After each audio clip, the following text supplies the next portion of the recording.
9 o'clock. Welcome to the Municipality of the County of Kings Committee of the Whole meeting. Today's Tuesday, November 15th, 2022. We will begin our agenda by taking roll call. My name is Deputy Mayor Emily Lutz, and for those listening in or in chambers who've never been here, the Deputy Mayor generally chairs the Tuesday Committee of the Whole meetings that fall on the third Tuesday of the month. So this is my regularly scheduled appearance. And I didn't vote that I'm here while I was giving you that little preamble, but I am. We have 8 councillors present this morning. We are missing Councillor Windsor and Councillor Killam, both of whom are ill. So I will be looking for a motion to excuse those councillors. Moved by Councillor Allen, seconded by Mayor Matart. Any discussion on the motion to excuse Councillor Killam and Councillor Windsor? Seeing none, all in favor or otherwise, please signify now. Again, for those new to chambers or listening in online, we have a 10-second delay between when the motion is the question's called and for us to be able to vote on our electronic voting systems, and after which the results are displayed on the screens. The motion was carried unanimously. Thank you, Council. We also have a motion to approve the agenda before us. And could I have a motion to approve the agenda? Moved by Councillor Miser, seconded by Councillor Granger. Any discussion on the motion to approve the agenda? Additions, deletions, comments? Seeing none, all in favor or otherwise, please signify now.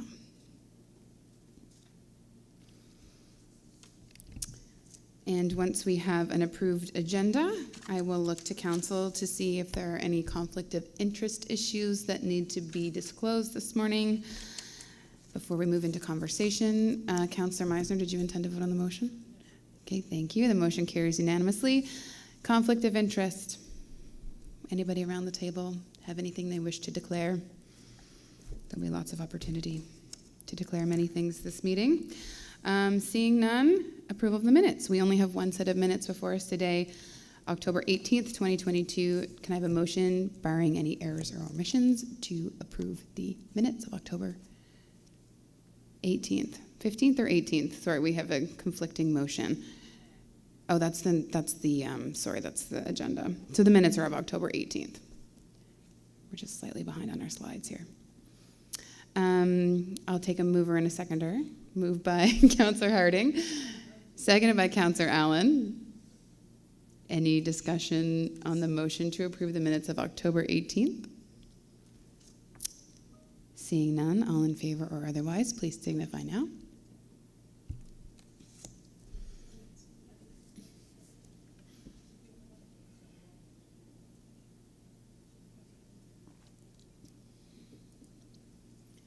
The motion carries unanimously. Thank you. Now that those minutes have been approved, is there any business arising that is coming from those minutes this morning? Any business arising from October 18th?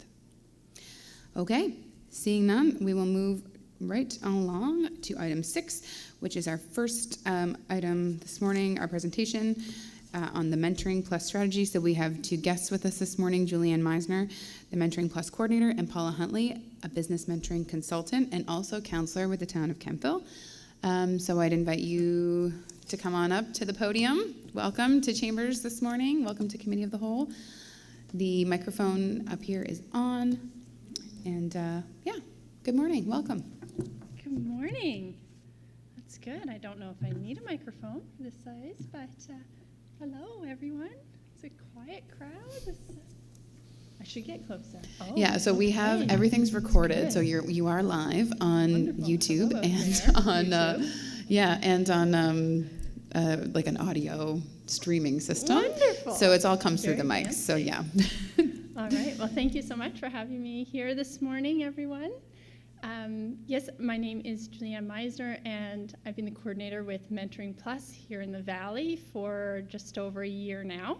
But the program has been running for 3 years in the Valley, and Paula Huntley has been a wonderful mentor along the way as a volunteer in our program. We're really excited now with her consulting business through Huntley Consulting. She has come on to support the further growth of our program, and we're just really excited to be here today to tell you a little bit about what we've already been doing in community, in the local schools, in the local community education learning spaces, as well as in business development. So wanted to share a little bit about what Mentoring Plus is for those of you that may not be familiar with it and where it started, and a little bit of the successes that we've been having along the way. So I will give you a few examples of slides here just to give you some background.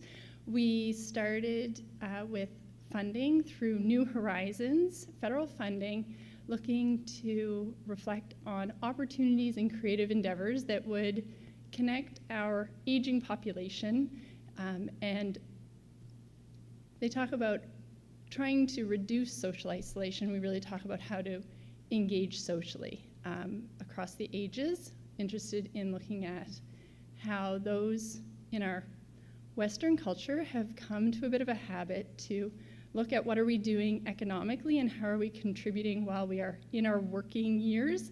And after that, there's less of a focus of engaged community. And we want to change that culture and that kind of mindset into maintaining that engagement with the older adult and the knowledge that they hold, keeping that as coming back into our community. Obviously, lots of long-standing cultures are very good at this, and we have work to do to build that back into our Western culture. So we were excited to accept this project. We've got funding that came in after 22 organizations across the country got the funding. We're the only one in Nova Scotia with this funding, and really the only ones focused on having older adults as the contributing factor in the programming, opposed to a service for them. They really are part of the service to community. So we're excited to offer that. Here in the Valley, as well as New Glasgow and Truro, the municipalities of those towns, Kentville, New Glasgow, and Truro, signed an agreement and started the process as a collective impact approach. So really looking at how, with Dalhousie, getting the funding and dispersing it out into community, we could have a community level impact. And in that time, really getting a chance with coordinators in each area to see that there's a very different culture in each of those communities, rural communities that have very high older adult population. And so with a community group and with our staff team, some familiar face, at least one there perhaps for some of you, more if you bump shoulders with lots of municipal representatives, that the excitement about the news came to start our project in February 2020, which, as we recall, was just before the world changed. And so we have spent a little bit of time getting our, we say a little bit like we're building an airplane while we're flying it. And so we're exploring how we can create a program that is going to support our local community, and with the ebbs and flows that have come with the dynamics over the last couple of years.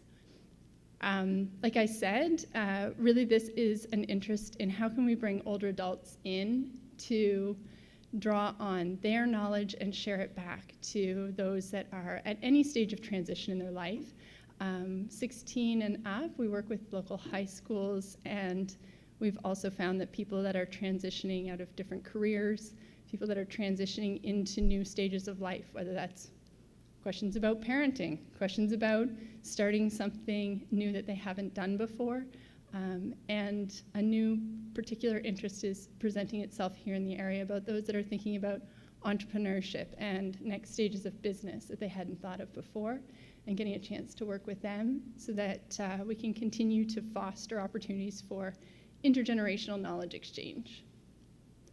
And so knowledge exchange is at the root of our objective, and we find creative ways to create spaces where older and younger individuals can be in conversation together, who can strike up topics that inspire them, and we learn that it is a two-way street, that you are a mentor and a mentee in every conversation, as we kind of continue to encourage that idea of supporting an exchange, not just a one-way information giving or information receiving, but to know that we're all learning and growing from the dynamic of that conversation. And we keep it a very conversational style engagement, which has been wonderful in creating relationship, which is really what we hope to foster and build. That this isn't about having guest speakers come in and just tell you what they know.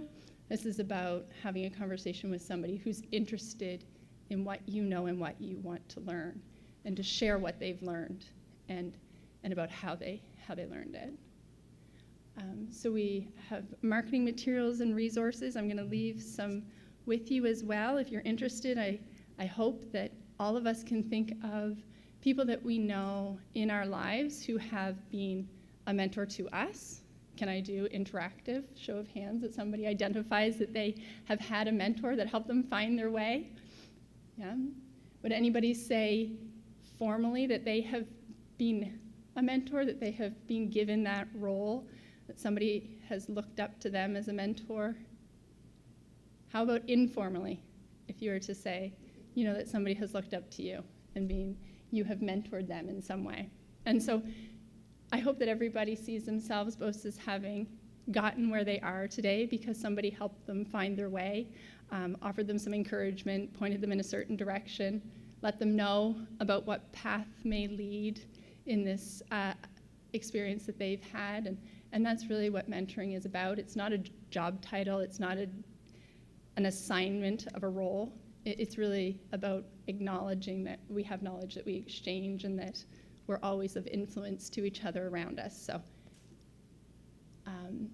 what we hope is that this builds a sense of personal value and a connection to community at all ages, right? So we talk about aging well together. We hope for an age-friendly community where everybody feels that their current age and stage in life is of value to the community that we're building. For older adults with our New Horizons funding, we're hoping that social inclusion of retirees is kind of a mindset in our community, that we're thinking about how different the future of work will be, that we're not just remembering the past and assuming that it will stay the same, but actually remembering it's constantly changing so that we can feel flexible for the future. That knowledge exchange will give us greater insight and that we will build stronger community. I'm sure all of you know within our own demographics that we have a high population of aging adults in this area. And so there's just a few slides. This will be available to you in your packages afterwards as well, so that you can see some of these notes if you're curious. But just really looking at the impacts that we know an aging population is having on our workforce, that the future of work has shown many statistics that, I don't know about you, but if you were ever asked, what do you want to be when you grow up? I'm still trying to figure it out. Most people who I ask say that they're continued to adjust that term as they aged. And so trying to assume or suggest to people that you're just supposed to know is very daunting. And being able to actually have our mentors talk about meandering paths and that our direction in life is not a straight line is reassuring. And it kind of breaks that taboo, and it helps us see behind the curtain that our life, when somebody shows up and looks like they've got it all figured out, can be very intimidating to those that are still trying to figure it out. And to actually say, no, this is us all figuring it out, is actually how we build a stronger community, because we can have that confidence in the process. And so we know even more recently, stats are even higher than this, but in the area we have a population here that is 40% now over the age of 55. So you get the seniors discount, I hear. If you're seasoned or a perennial or experienced or whatever fancy word you want to go along with being over 55, but federally they do say senior falls in there. So we work with a 55 plus volunteer group and invite those over 55 to volunteer into the program and contribute so that they can come and share their knowledge. We have a few different ways that we do that. Paula has a few things to hand to you as some local examples of the ways that we have been doing mentoring initiatives. The local high schools have been involved. We are working with the school liaison, which is through Nova Scotia Works, who works within the schools as a community partner. And so working with the school liaison in the high schools to talk to them. We do career shares where groups of 5 to 10 mentors come together and in the library as an example and come through and talk to the students. Classes will come through and meet with each of the mentors to learn about what their career paths have been, or teachers will ask us to come in with a topic in particular that they're working on in their school programming and have a group of mentors with touch points to that area of focus that they can discuss with. And it's been a really wonderful experience last spring rather, even during COVID shutdown. We were able to Google Meets a group of mentors into a classroom for an entrepreneur class and worked weekly with materials that the teacher had. And so it's been a really exciting opportunity to see those partnerships grow. We do mentoring lounges, which is just casual and informal weekly opportunities to connect. And we're finding that the groups of mentors that come together learn from each other often are sharing their own network and connecting. So very informally, as well as these more formal connections that are built. Once somebody starts to see intergenerational knowledge exchange and mentorship as part of their way of communicating with the world, then they're doing that informally, perhaps starting to spike conversations that they wouldn't have previously had. And so we're hoping to see that continue to grow. And in addition to the schools, which we are very involved with, we're lucky to have our office with the Business Hub, which is downtown, so CBDC and Valley Ren, and the Chamber starting to connect with us and invite some mentees that they're working with in their client pool to connect with us for mentors. And that's the part that Paula has been doing some work to build some matching up. But it's really nice, kind of our ask to you as community representatives is just thinking of other ways that we might increase intergenerational activity, to not just be segmenting our activities for seniors, for children, by demographic that way, and actually look at opportunities for intergenerational initiatives and how, once those are created, can you foster the opportunity for building that conversation, building that communication, which leads to relationships, and from that we have stronger communities. So I invite you to think about who you know who might be not having previously thought of themselves as having knowledge that they're holding tight to, and invite them to not just be a knowledge keeper, but to be an exchanger, and explore with us ways that you might be able to participate. There's lots of community-based activities. You'll see from some of the materials that we have at a local level. We've connected with the Valley Community Learning Association and their community hub, and doing the community suppers there to bring that to an intergenerational knowledge exchange as well. So informal as well, so that we can really connect at all community levels. So yeah, if Paula, you have a couple pieces that you wanted to speak to, and then I can pass those out while you speak. I'm just going to leave it. Oh, perfect. Yeah, Okay, thank you. Good morning, everyone. Thank you so much for allowing me to speak along with the Mentor Plus. I have been brought in as a business consultant facilitator. So my role is to go out through the community, speak to business owners, and see if they'd like to share their story. Because one of the questions that came up on the screen is, why be a mentor? My question is, why not? And I think one of the privileges I have of being 55 plus, besides a discount, is I get to share my story. So when I meet with people, I said, how would you like to have a fireside chat? And once we have the chat, it's like, okay, well, that's what you just did. You just shared your story, and that's what being a mentor is about. So it's not overthinking it. It's about what did I learn through my life, and how can I help someone grow? I remember 20 years ago when I moved to the Valley, and I wanted to start a business. And I knew nobody, and I knew nothing about starting a business, but I thought, well, what have I got to lose? I'm not against anything. And it would have been such a relief to me to have somebody to speak to about that challenge or excitement. So that's how I see it. The other piece is, I think about it's building relationships.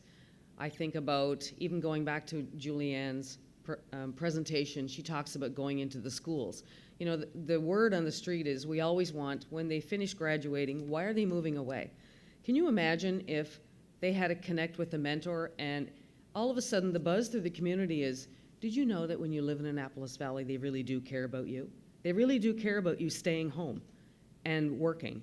And we've learned through COVID that people are starting home-based businesses. Sometimes it's not about brick and mortar anymore. So you can imagine being a home-based business, all the challenges that come, same challenges, but you're alone.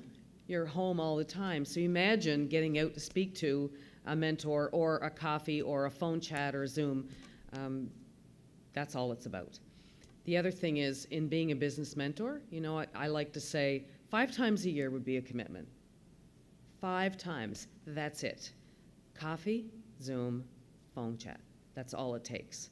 So I'm hoping that someone around this table today might think about, maybe you're not 55 plus, but in being able to spread the word and education in the community is probably key here.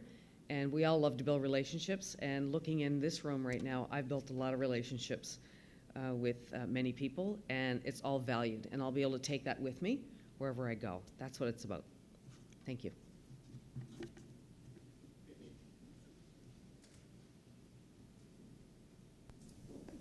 Time. Okay, so are you wrapping up? Yeah. That was all we needed to share with you. If you have a question. Yeah, we can open the floor to questions. Absolutely. Are there? Sorry, we're having some feedback. Oh, the mics are coming on automatically. Ooh. Oh my gosh. Oh my gosh. Maybe just hang on 2 seconds. Everybody. It should be fine. Okay. This side of the room came on first. So I think it was Councillor Hurdle and Mayor Matar. Sorry. When the mics come on automatically, we get a little feedback. So I'll go to here first. I think it was Councillor Hurdle, you were first? Okay. Sure, thank you.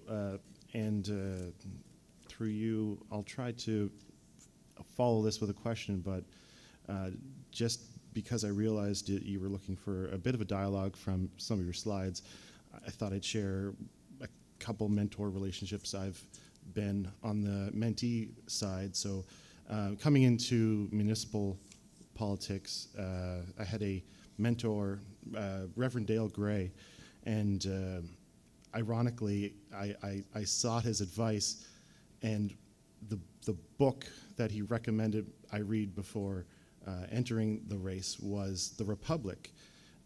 And for those who may or may not know philosophy, The Republic is shared to us by Plato, but Plato was the receiver of mentorship from Socrates. So it was almost a circular knowledge that I received this information from a mentor, and that about a relationship of mentorship, and then the various knowledge that was shared within the book. And I should acknowledge that my mentor, Reverend Dale Gray, has passed away this past weekend, so I wanted to make that noted. But also, a couple weeks ago, I had the opportunity to facilitate a mentorship training course, I guess. Not a training course for mentorship, but somebody with 40 years of experience in a hobby was then able to pass on that knowledge to a number of people at the program that he put on. So I believe it's important to make sure that you establish that relationship from mentor to mentee. It's crucial that this knowledge transfers. So going to the Republic, it was a novel written by Plato from the foundings of Western civilization, as you speak, Greece, where Western civilization founded. So we need to make sure we carry this forward into our current lives, because when we lose that connection, we lose whatever history that may have been learned and how hard it may be to attain that knowledge. So to draw that into a question, how do you in this program plan to implement a formal relationship or informal relationship from the mentor to the mentee? How does that take place, and how do you make that connection? Really appreciate your storytelling, and I'm sorry for your loss. And also that I know that mentoring role, then it's all of the words of wisdom stay with you. So hopefully you continue to have that sense in the time now. What I have set in the intentionality around creating a program layout that does continue to foster the relationship building is to make sure that at the beginning stages we aren't doing kind of that cold matchmaker dating app style connection, but rather creating opportunities where there are group mentoring sessions, groups of mentors together, and groups of the mentee set, or even if it's only one mentee, but giving the opportunity for that relationship to get sussed out by individuals meeting each other first. We do information write-ups for the mentors that are coming into the schools that are about me. They're very casual content. Nothing is, I was this job title. I don't know if any of you can start to count, but I certainly don't know very many people who had one job title from the time that they finished high school until the day they retired. So when we start counting up job titles, there's quite a long list. If we add in personal relationship titles, we add in roles and responsibilities in community and extracurriculars that we've done, we have quite a big list. So we really try not to say, oh, you were a carpenter and somebody wants to meet a carpenter, you two should be friends. And instead to actually give time for people to meet each other in social, casual, or more informal context. And that builds some interest and intrigue. There's a sense of who they get along with. And then we create additional opportunities so that the exposure is repeated. So there's a chance that you go, if in the school, you're in the career share, then you're in the classroom, you're in the classrooms again, you're at another career share. And then, like I said, our school liaison is even setting up mentoring lounge sessions in their office space in the school so that then they can connect back and have students from the class meet with a mentor that can come back in on a future date to connect with them. Similarly in our business and our community education settings, so that there's repeated exposure and people find their natural relations within that. Yeah, thank you for your question. Any follow-up, Councillor? No, that's great, thank you. And you know what, I do have a follow-up. So in a physical space, do you have a location, or are there locations established, or are you looking to rent places where these connections happen, or how does that operate? We usually go to in place where the mentees are, or if we're working with an older adult group, then where the older adult group already is. And so building that relationship in place, creating that establishment. So I have an office at the Valley Business Hub. We can use the boardroom there. I can invite those in. The mentors have a relationship with me, so they're pretty comfortable to go where they're asked to go. But going into the school, going into the classrooms, we have those established spaces.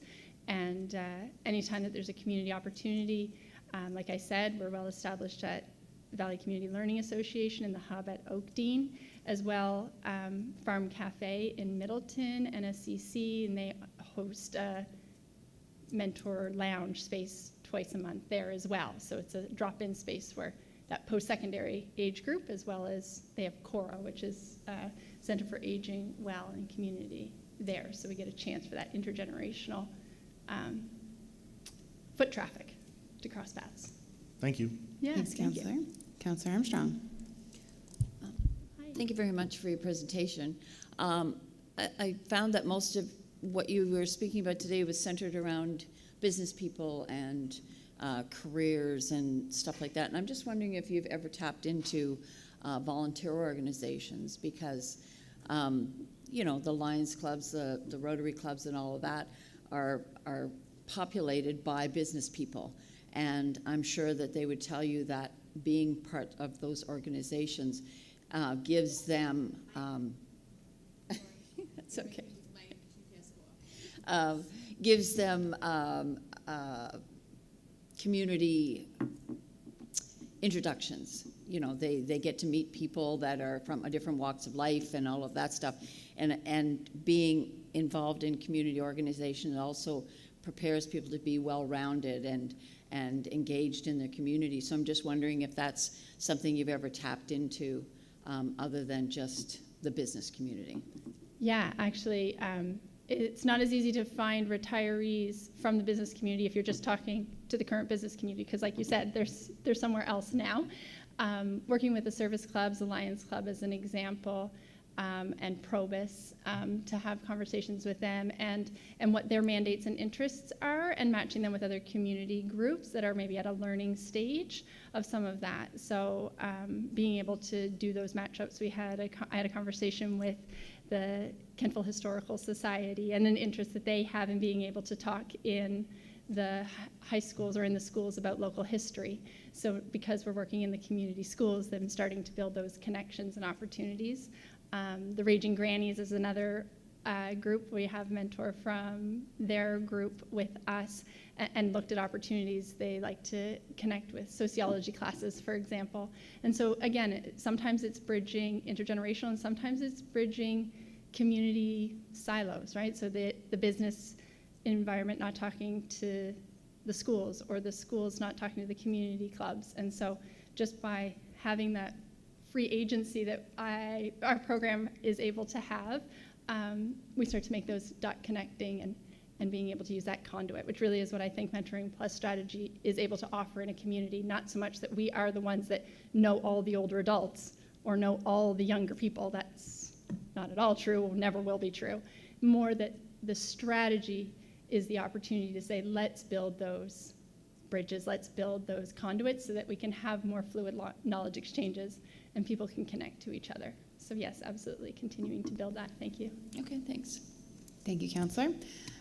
Councillor Meisner, then Mayor Matart. I believe Mayor Matart has his light on after Joel. All right, do you want to go? Okay. Mayor Matart, would you like to go next? We can rock, paper, scissors if you want. Oh, yeah. Councillor Meisner, I think you've got the go-ahead from the mayor. Okay, so I just want to say thank you. It is so wonderful to see you here in person and to learn so much about this organization. I think the authentic relationships that come from this are fabulous.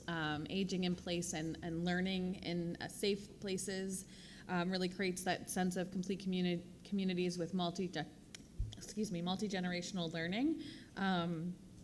And you know, one of my biggest regrets is not spending more time with my grandparents and learning the things that I could have learned with them and through them.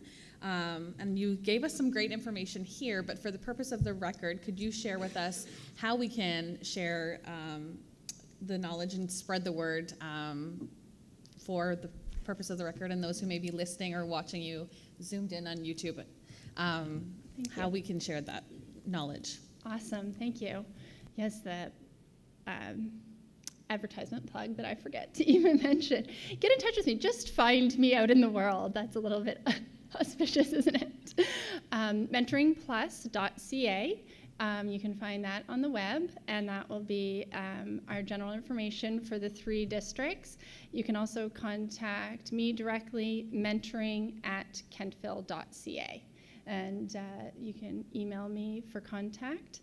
And if somebody is keeping track of minutes and wants to write down a phone number too, 902-679-5013, and you can reach me, and that will pass us through. I'll make sure that you're connected with Paula if that's the focus, and be able to take field any of those questions and make connections. And please have it be individuals or your own percolating ideas as it goes along about other community connections. Thanks for your ask. We're always taking minutes. Thank you.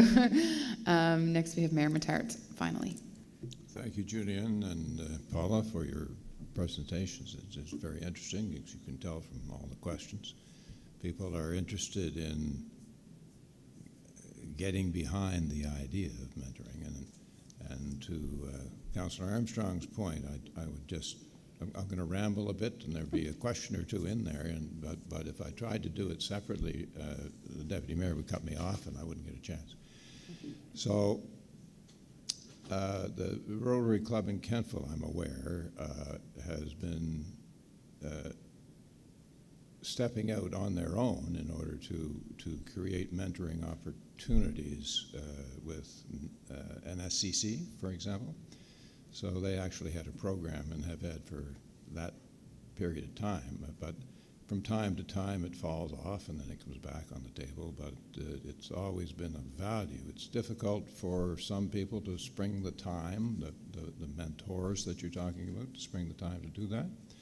But all of those people, as has been mentioned, have long career backgrounds. Most of them do. And I just wanted to mention to Paula that it must be difficult to have to go in and ask for that senior discount, because I'm sure she gets carded from time to time, right?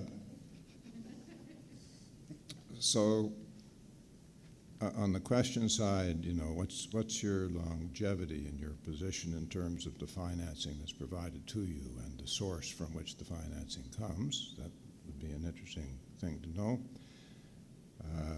Do you have any stats as to the number of people that you've been able to reach out and touch and who have benefited from the program?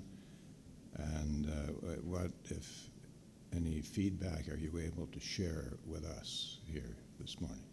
Wonderful. Yeah, thank you. I think I can keep track of some of those asks. Paula, do you get carded often? That's the first question. Never. Thanks. One of the questions, and I can ask Paula probably to speak to some of the benefits that we hear, but I do hear many. I think it's important. Many are interested at community level to hear what are the kids saying or what are the mentees saying. And one of the things that I really enjoy hearing is feedback from some of the youth that said, it's amazing how easy it was to talk to them, even to get to know them in just 6 minutes. So we had done a kind of a speed meeting process, but because we had it as a sit down, connect, ask the question you're curious about, meet about this human, they had that feedback repeatedly from that experience. So it just speaks back to being, for me, it was feedback that we're doing the right thing and being able to create a sense of relationship, which was really important to me. Other feedback, though, that I am getting at teachers saying, thank you for bringing these mentors in. They said, one teacher said, it wasn't what I had expected, and it was so much more than I could have imagined, that these kids don't get listened to. And so this is a group that are sometimes represented as those that will not be going off to university, a certain peg of direction that they might take, and mentors in that classroom space for an hour listening and asking questions and just showcasing true interest and modeling what it looks like to have that communication. The feedback from the teacher was that it really was observed to him that those students were getting that experience for the first time, and he knows them well and knows that the way that they were opening up there was a demonstration of that. So that kind of feedback, kind of a qualitative feedback that we're getting. Also from older adults and the volunteer mentors, hearing those that participate in different things, our community suppers to activity in the schools and with other entrepreneurs, is that they're connecting with each other and that they're making connections with those that they had lost contact with for a long time. So when we are traditionally in business, we might have relations to the Rotary Club as an example, but when we have retired from social service environments, it's not necessarily as common to have that sector council or that community group that you're connected to in the same way. So for some of them, they're reconnecting with what were once colleagues as peers when they were doing the work more actively and had lost touch with them, so being able to connect that way. We also have a large number of new to the area mentors who connect with us for their first opportunity. They're retiring to the Valley, and this is their chance to connect to community and meet community. And so a number of our mentors are meeting and learning about community through being mentors, which has been great. Our funding, like I mentioned 3 years ago, it came from New Horizons, which was federal funding for the project. That we are in our 4th year of that, so we have another year of that core funding for the pilot. They are looking at an ask to extend that because of COVID, to see if we can have another bit of time to continue that work, given the disruption in planned projects. And we're working, our executive director through Dalhousie, which is Gordon Michael, he's working on sustainability project plans and looking at the options of creating Mentoring Plus as a society so that it can be then in our work in the 3 pilot areas. We're creating how-to manuals so that that can then be rolled out to other municipal units and communities that could then adopt it. So looking at a model that will include corporate, provincial, and local community level funding to continue the project going forward. Yeah. Thank you. Thank you very much. And last but not least, we have Councillor Granger. Go ahead, Councillor. Thank you, Deputy Mayor. Thanks you. for your presentation. Mayor Matart and Councillor Meisler kind of covered what I wanted to say. So there were a couple of things that I wanted to ask. The ratio of male to female, how do we invite, I mean, I would think females are more apt to join this. Is there a good ratio of male to female? It is interesting. The helping hand idea might be to assume that women will be more inclined, but the identity of staying mentor seems to have a more draw to men. So we have some work to do there in continuing to encourage all older adults, regardless of their experience, regardless of whether or not they rose to a level on a hierarchy in work that gave them mentor as a job title or as a assigned duty, to actually see themselves as community mentors always. So I continue to nurture that. I am aware that the word mentor in and of itself has a gender association, so unintentionally, of course, to be promoting that, but I have to acknowledge the pieces that are language influences, so I hope that I can continue to keep that as even a playing field, and so far we do, and volunteers can see where they're interested in working and volunteering, so they gravitate to the parts of the work that they're most interested in and the opportunities, so pretty even balance now. Great. Yeah. And for the mentors that, I'm in that 55 plus group, that I get the discount, yes. And I was wondering, for some that are on a fixed income that do want to help, for travel that's required or even using their cell phone, is there any monetary association? Covered. Yeah. So absolutely covering any of the travel expenses to go places, and lots of carpooling happens in terms of getting together to get to the locations. So the travel coverage is there. I haven't come up to a position where asking about having access to the communications piece and the cell phone was a factor, but certainly we can be looking at those. We want it to be a program for engaging the older adult and what is the need for reducing that social isolation. We work closely with Community Links, which is the community program as well, and they have a lot of programming and micro funds to support isolated seniors and to improve our Aging Well Together efforts. So that's another community contact that we can kind of loop together to make sure that as we become aware, which is what happens when you're working in community and hearing everybody's stories, is to learn about the needs in community, and so at the level beyond just mentor and mentees, as group organizations and coordinators with other regional efforts in the community to make those connections to hopefully, if we find a need, we're able to respond to it. Yeah. Good. Thank you. Thank you. And one more thing, this kind of rings the diversity bell for me because ageism is a thing. And so I'll be bringing this to both of my villages in my district, Canning and Port Williams, because we do have a little bit of a 55 plus thing going on out there. And I also wanted to say, just kind of as an off thing, in the 55 plus age group, sometimes your fine print was a little small for me to read in your presentation. So just a little tip there. Thank you very much for that. No problem. Thanks agree. again. I appreciate it for the big monitor, and it's still too small. So that concludes. I have no other lights. So I just wanted to say on behalf of council, thank you for coming in. This was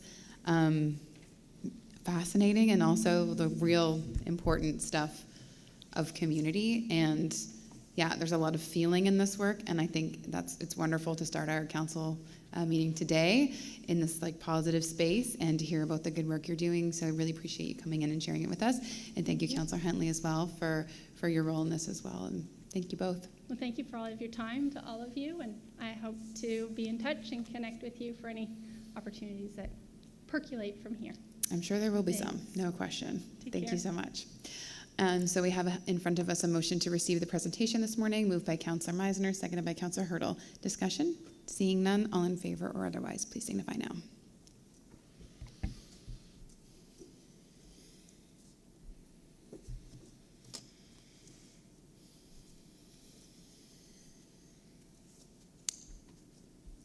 The motion carries unanimously. Thank you, Council. Shifting gears a tiny bit, we're moving to item 7. 7A, we're welcoming Lily Ashdown, our Records and Information Management Specialist, to the podium this morning to give us a presentation on some amendments to policy admin-01-020. So the floor is yours. Oh boy. So I haven't actually been here in front of the new council yet. Super stoked, long-time listener, first-time presenter. So I am Lily Ashdown. I am the Records Management Specialist. My pronouns are she, they. Hello. So I'll be talking about our policy admin 01020, but first I'm going to talk a little bit about records management in case you guys aren't like totally into what I'm doing and know what I'm up to. You're a little bit quiet too, so if maybe you want to tilt the I've never mic been down. told that. Good I hesitated even golly. saying it, but just maybe I tilt the know. mic down a tiny bit or get a little tiny bit closer What about both? for those listening online. Yeah. Yes, of course. So it's the life cycle of the records. For the committee's awareness, the management of records and information typically follows a cycle, as you can see on the screen. Records are defined as anything received in the transition of business or pursuance of legal obligations. So that could be documents, maps, letters, papers, emails, etc. Once a record is categorized based on its function or usage, it is then kept for the period of time as found in the retention and disposition schedule. Legal obligation and operational needs were taken into consideration for the time frames provided in that schedule. When the record's time is up with us, the record is either destroyed or permanently retained in an archival capacity, such as the case of council minutes. In all cases of destruction, the municipality will maintain a permanent record of what records were destroyed and what form destruction took. This will always be undertaken in a way that preserves the confidentiality and security of any confidential information that records may contain. Previously, the municipality's approach to records destruction has been through a bylaw, so however, it was lacking any further policy in relation to the full life cycle of the records from start to finish. Current good practice in most municipalities is to have a policy-based approach as it aids in risk management, compliance, and managing the evidence of an organization's activities, as well as the reduction of mitigation of risk associated with it. So we now share that practice. So, policy admin 01-020 or 20. Our policy was created to support the municipality in regulatory compliance and to recognize that municipal records are valuable corporate assets needed for several purposes in our day-to-day practice, from supporting effective decision-making to documenting the evolution of programs or policies. The staff was engaged in review of the schedule appended to the policy to inform its creation. Of course, having this policy protects the strategic, legal, and fiscal interests of the municipality through mitigating risk of premature disposal of records we are legally obligated to keep, or vice versa, keeping records longer than we ought to. In the case of records relating to legal claims, investigations, or audits, they will not be destroyed until the action is completed. The policy was built on the 8 principles of good records management, which are protection, integrity, transparency, accountability, compliance, accessibility, retention, and disposition. So the assessment of the schedule had been done over the past 2 years since introduction, as it's a living document. It was imposed to make sure our record life cycles are operationally and strategically advantageous, accurate, and up to date. The creation of the schedule led to the removal and reorganization of hundreds of file boxes in the municipality's care and continues to allow for the approved disposal of records that are no longer required. There have been some instances where putting this policy into practice have been challenging. For example, the aforementioned hundreds of boxes awaiting proper storage, some which did not have clearly labeled contents. Currently, our focus is on thousands of digital files that are stored in multiple shared network drives to review for uploading to SharePoint. The number of records manages to grow every day. So speaking of the records and disposition schedule, that is why I've gathered you all here today. Or you've gathered me. Either way, that's why I'm here.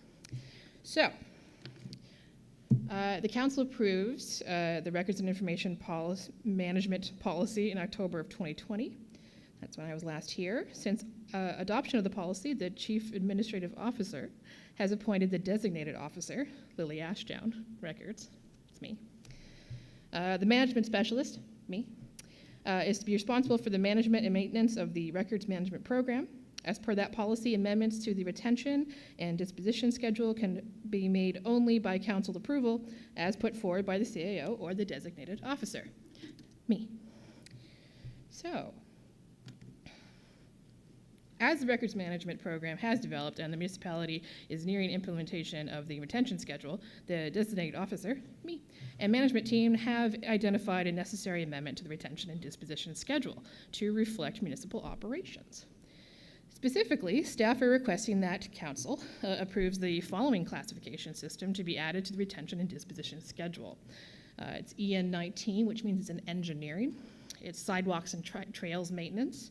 So we have primaries there of general subject files, individual sidewalk case files, and individual trail case files.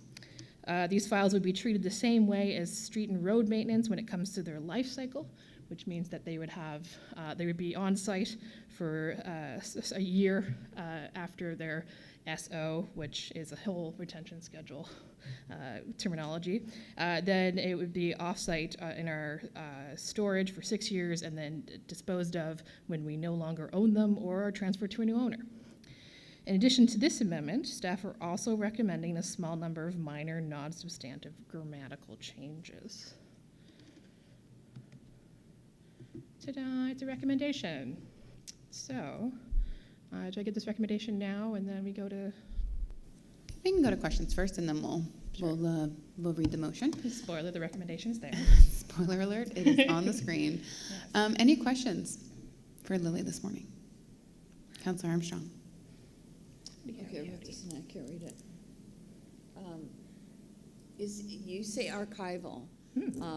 Is that paper or virtual? It can be both. So a record can be the primary record if you call it the primary record. So archival can be our paper pieces. So we have very old records that are in our archives and that we have in secure vault situation. But then we also have virtual ones that are then still classified as archival even though we only have the virtual copy. So we don't have both? We have both. So we have ones that are just virtual, yes. Yep. Because for reasonings of either the document we couldn't find the primary one or it never in our hands. It was sent to us as a virtual version. Yeah. Okay. And you said we have off-site storage. We do. I won't ask you where, but yeah. Is it secret? It's squirrel? A secret. It's secret squirrel type thing. Yeah. Is it fairy squirrel? It's in a tree. Is it fireproof? Is it? Yes, absolutely. It's a company that is made for storing. Oh, okay. Yeah. Okay. It's one that we work with, and they take on all of our boxes that are supposed to be on off-site storage, because of course we have one file room and so many files. Mm-hmm. So. And I'm assuming that there's certain documents have to be kept for certain amounts of time, and then others for other amounts of time. And you're an expert on that. Oh, yeah, just rattle one off, don't. And I'll know its retention schedule, I won't.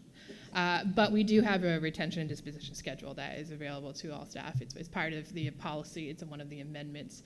It's about an 87-page document that goes through every single possible file we could have and how long we keep it here, how long we keep it off-site, and when or if we get rid of it, and how.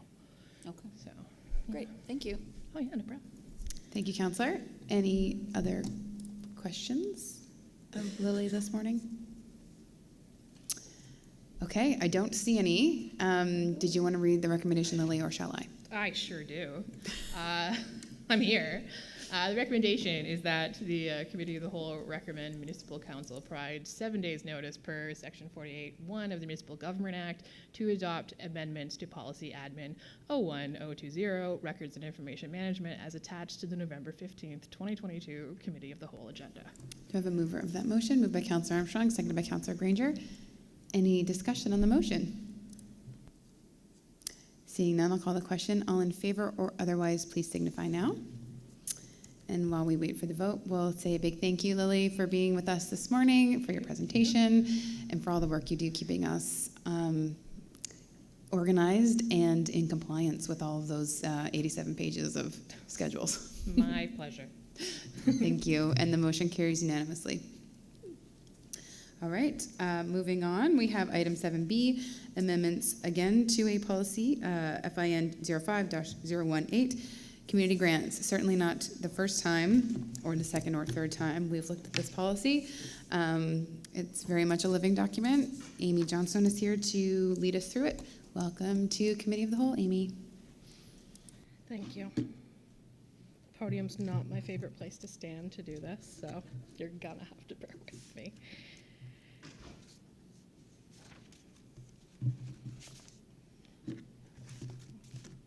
If anyone's seen my desk, I deal in too much paper for this little space. So. There we go. So I'm here today to request Committee of the Whole consider recommending Municipal Council approve the amendments to the Community Grant Policy, FIN 05-018 Community Grants, as included in your agenda package. So in addition to reformatting, the intent of these updates is to remove redundancies, modify specific program deadlines to expedite funding, and to ease some of the existing administrative burden for both the grant applicants and the municipality, all while maintaining transparency and the accountability. So a team of staff met on numerous occasions to review potential recommendations that could be made to the community grant policy. After much discussion regarding how to best improve upon this policy, as well, keeping in mind the impending recreation review, the recent hiring of the accessibility coordinator, and recruitment of diversity specialists, at this time staff are recommending only minor changes.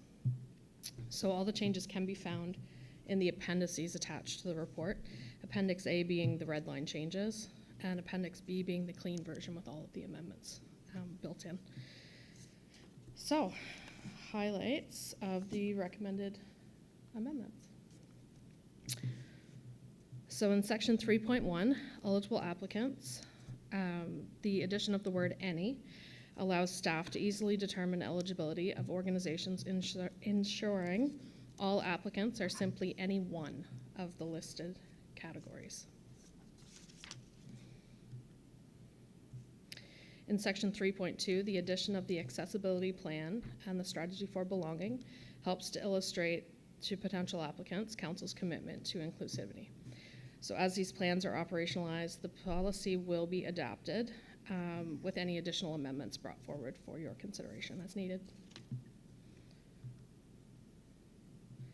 Section 3.30, application evaluation.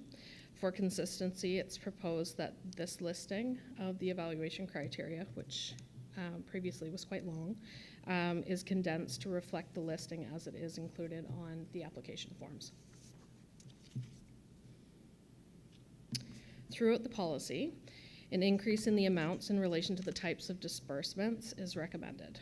So currently the limit is $4,000, and we're proposing this to be increased to $7,500. In section 3.3 and 3.34, sorry, 3.33 and 3.34, this would allow all the awards of $7,500 or less to be dispersed in full, with existing 80%, 20% split still remaining in place for all awards over $7,500.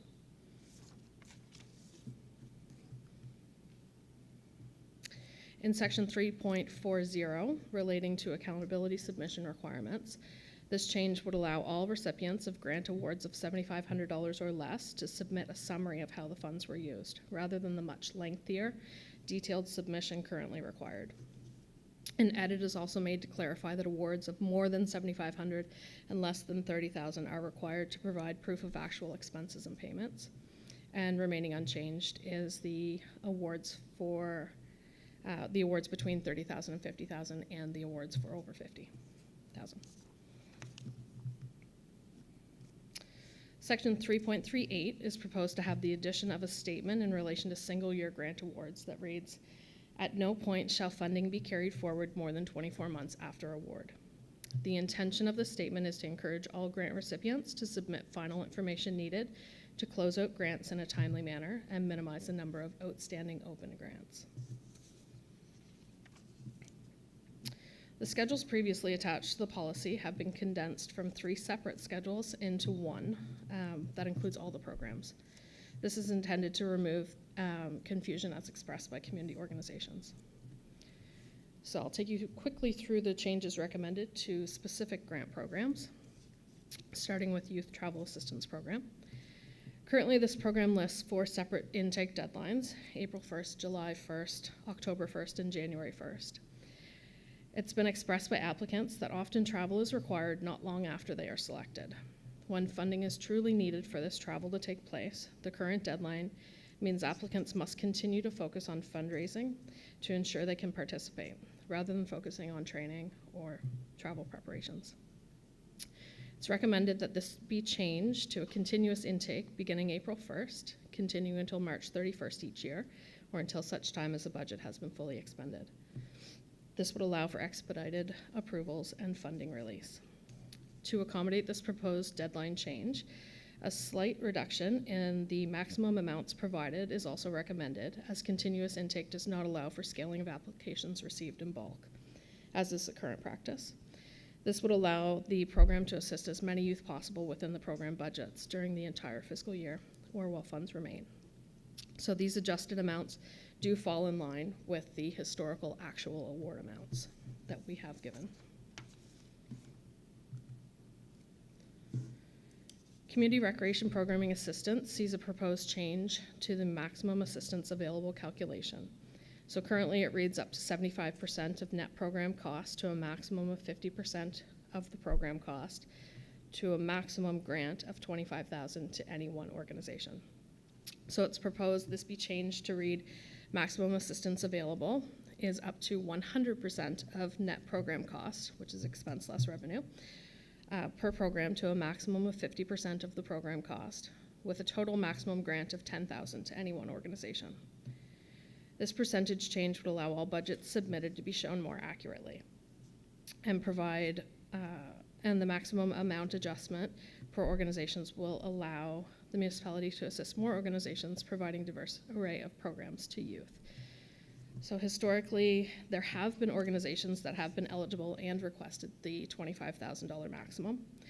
As this program is often oversubscribed, scaling of awards is frequently the practice. Reducing this maximum amount will help bring requests closer to the program budget, which should in turn allow for awards to be made in amounts closer to the organization's actual requests. And finally, community festivals and special events. It is proposed that this separate categories of virtual events and milestone celebrations be removed, as neither of these categories have been utilized. Staff recommend that the program deadline be changed to a continuous intake beginning April 1st and continuing to March 31st of each year, or until such time as the budget has been fully expended. This would allow for expedited approvals and funding release. The major events category would also be updated to include the word consecutive to the eligible days of the event. With continuous intake, there would not be the ability to scale awards, as is currently the practice when needed to keep within budget, and therefore a reduction in the daily and total maximum amounts is recommended. The major event maximum assistance available currently reads, expected attendance of 5,000 or more for the duration of an event that happens over multiple days, up to 2,000 per day to a maximum of 10,000 for the entire event. It's recommended this be changed to expected attendance of 5,000 or more for the duration of an event that happens over multiple consecutive days, up to 1,500 per day, to a maximum of 7,500 for the entire event. And these adjusted amounts fall in line with the 2022-23 actual award amounts as well. Staff do not anticipate any financial implications of the recommended policy amendments. As usual, budgets will be prepared and presented during annual municipal budget deliberations. The alternative to today's recommendation is that Council may choose to amend any of the proposed changes or to keep the policy as it is today. And in terms of implementation, the updated policy and application forms will be prepared and posted to the municipal website once approved, and staff will begin discussions and planning of the annual community grants information session or sessions as it may be determined. And that brings us to the recommendation today. Thank you very much. We have a few questions popping up. Mayor Matart, go ahead. Thanks for your presentation. This is always a difficult area, but my question is pretty simple. Because we're expanding a couple of the programs so that intake takes place for the entire year potentially, what will be our method of advising the public that applications are closed because the budget amount has been totally absorbed? Well, it'll be posted on our website that, similar to youth travel right now, there is a note on the website that says that the budget has been fully expended for the year. And then as applications are received. Unfortunately, that's really the only other method that I've been using to date, because this is the first time that we've really seen it. So, yeah. Okay, that responds, thank you. I was kind of envisaging if I went on the website to make an application under a certain category and I saw a big red notice in capital letters that said applications closed, yep, budget expended, that would be useful. Thanks. Thank you, Mayor. Councillor Granger's up next. Thank you, Deputy Mayor. Thanks for your presentation, Amy. I was just wondering, as far as youth travel, the reduction in that, I'm just wondering the reasoning, because everything is now in an inflation era and we've reduced that. So just wondering the reasoning. So how it works, through you, I'm forgetting that, through you to the councillor. Right now, with the 4 intake deadlines, applications will be received and held until that date. At that time, we've been using the practice of potentially scaling those to stay within. So looking at the actual amounts that have been awarded, that's where these figures have come from. So it would be an adjustment, just for instance, Nova Scotia, New Brunswick, PEI, for individuals from $250 award down to $200. Because with the continuous intake, there isn't that scaling that will happen. So as an application comes in, that's how much. If you're eligible, that's how much you'll be awarded. So to make sure that we have that funding to spread out over the year, and we can do that without looking at potentially scaling anyone, it's just recommended that we reduce that just by a little, to ensure that the funding is there for everyone that comes through. As well, I have a similar question about the festival and events. The extension's great, but the reduction in the monetary give out is a little bit alarming, just because of the times that we're in. Yeah, through you to the councillor, a similar reasoning behind that. So with the major events, so no change in the smaller festivals or special events or the single days or that sort of situation. But the major events are generally the ones that use a larger amount of the budget. And in that case, if all of our largers applied immediately, then that would consume a larger amount of the budget. Because again, we're not scaling. We would be, if you're eligible, this is how much you would be awarded. So without the change, we would be looking at potentially awarding $10,000 to multiple organizations. And then as the smaller ones come through, there would be lesser. Whereas in the past, we have been, 7,500 is right around, well, it is the most that anyone was awarded this past year. So just looking at that and trying to work it out so it works best for everyone. I understand. And I just have one final question.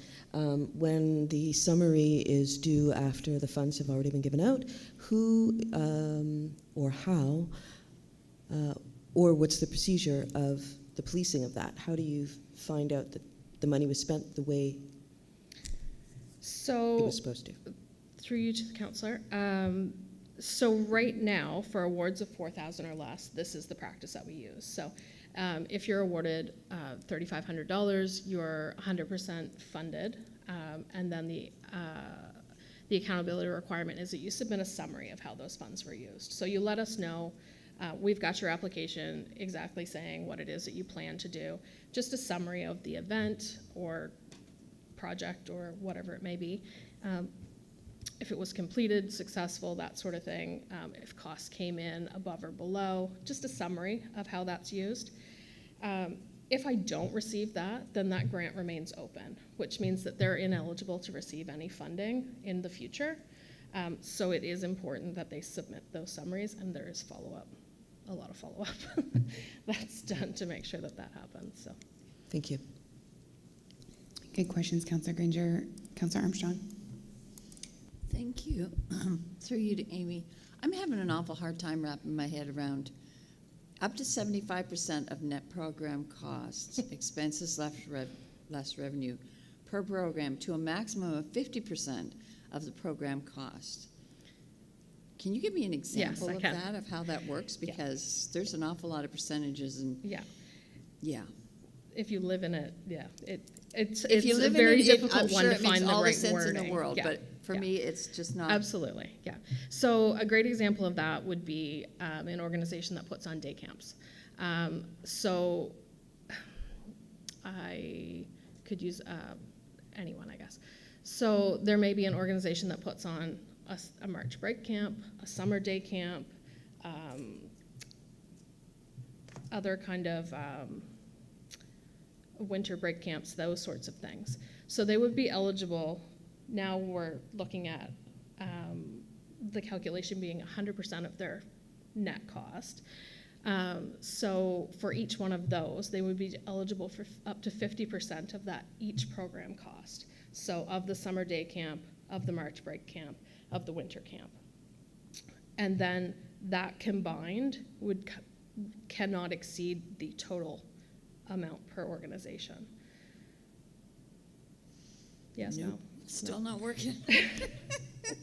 So if they were eligible to, if an organization was eligible to apply for say those 3 camps, and their net cost was $5,000, then they're eligible to ask us for $2,500 of that.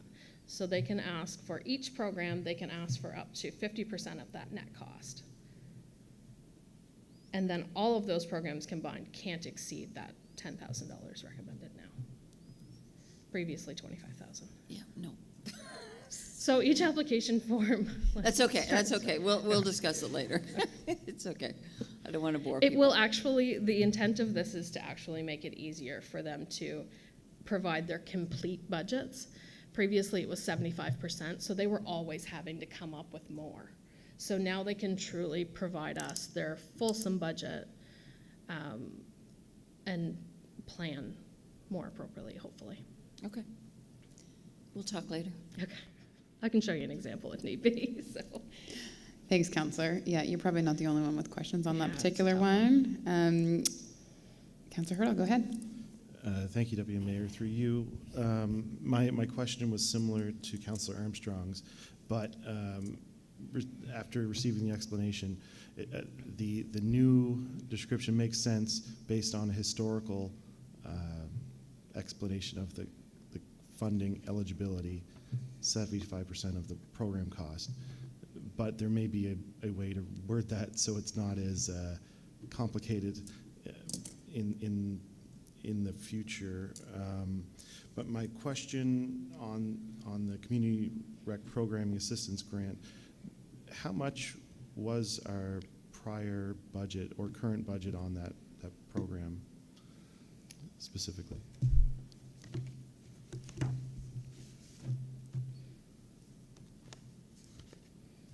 I don't want to say the wrong number.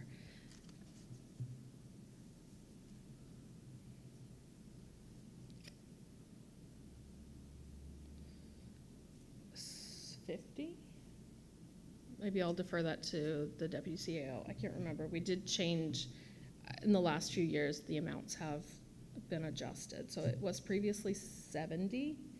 I can't recall if it was 70 or 50,000 this year. So we're talking about the one particular grant program, not the entire grants budget, right, Councillor? Is that? Yes. I'm here. Okay. Deputy CAO? I will look it up. I believe Just it was give me 70, 2 minutes. Okay. And to expand on that, so given the maximum eligibility, if it was hypothetically 70, the total program could be tied up in potentially 3 applications. So now with the maximum grant of 10,000, it opens it up to more. It would potentially. Absolutely, yeah. So you would have some larger groups come in here, and they would be eligible to request so much more than others that are the smaller types that are using all of their registration costs and, you know, really trying to find all avenues to cover the costs and that sort of thing. So this, by reducing it down, and I mean, we have been scaling this grant program because it is nearly always oversubscribed. So there has been a lot of reductions in the amounts or difference between what they've requested and what they've actually been awarded. So I think the deputy CAO has his light on. If you wanna, we can go to him right now. Thank you, Deputy Mayor. The CRPA grant was $50,000 this year. thank you. And so with the change that potentially allows much more, I see the explanation, but putting a firm number on it, it makes more sense that we're definitely coming up against the full budget, and this would allow more groups to potentially participate. A question on what may have not been addressed in this change. Sometimes I see with different festivals, they're taking in contributions through our grant program, but then if you look at how they operate, they're giving out funding to community groups, much like we do through our grants. Was it considered, or was it tackled to try and look at making that practice not necessarily in something that we would be supporting, so that we're truly trying to fund the operations as opposed to dropping money in their bucket for them to then disperse, as opposed to us having that allocation to disperse through our own means? Through you, Deputy Mayor, to the councillor. Good question. Definitely something we've talked about in the past, and likely will continue to. It's difficult to make an adjustment to the policy that isn't singling out individual organizations. And that's not really something that we want to do, is start creating a list of groups that we won't fund. Because there's definitely things that every organization can do, annually, a little different than the year before. So I can say that applications that come in do list the costs.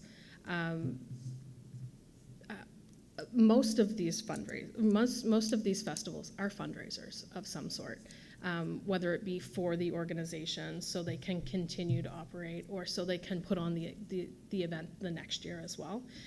So I guess I'll just leave it at that. We have been looking at it, and we'll continue to try to make adjustments to help as many as we can. I mean, the events are bringing folks into the area and creating some things for our residents to participate in, which is always a great thing for us. So kind of the intent. So Thank you. That hits my questions. Thank you, Councillor. Councillor Meisner. Thank you. Through you to Amy. I like that with the community recreation grant, it provides a bit of clarity for those who have not previously had scaling on their issues and are wondering why they're not getting the fulsome amount. I just have kind of a question that came up from Councillor Granger's question, where we are seeing inflation and a lot of more costs in terms of operating programs and things like that. Have there been discussions about increasing that overall, like that basic, like the whole amount that is offered to the organizations, so like that 50,000, increasing that so that if there is an influx of more organizations that hadn't previously applied, there is more funding available? Through you, Deputy Mayor, to the councillor. Absolutely, every year. We're looking at what happened within the previous year. I mean, I think we can all understand that we're still coming out of COVID times. So we definitely will review what came through last year, what the asks were, that sort of thing. And try to put forward the budget for you all to deliberate then. Thank you. Good questions, Councillor. Thank you. Good questions all around. But I have no more lights. So seeing that, would you like to read the recommendation? Sure. Or I can, it's up to you.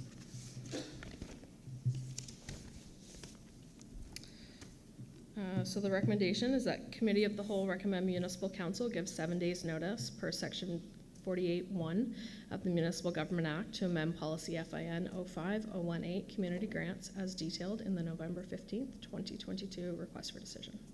I'm going to move for the motion. Mayor Mattart, seconded by, Councillor Harding. This is like a secret wave. Thank you very much. Any discussion on the motion to receive to amend the policy? Seeing none, all in favor or otherwise, please signify now.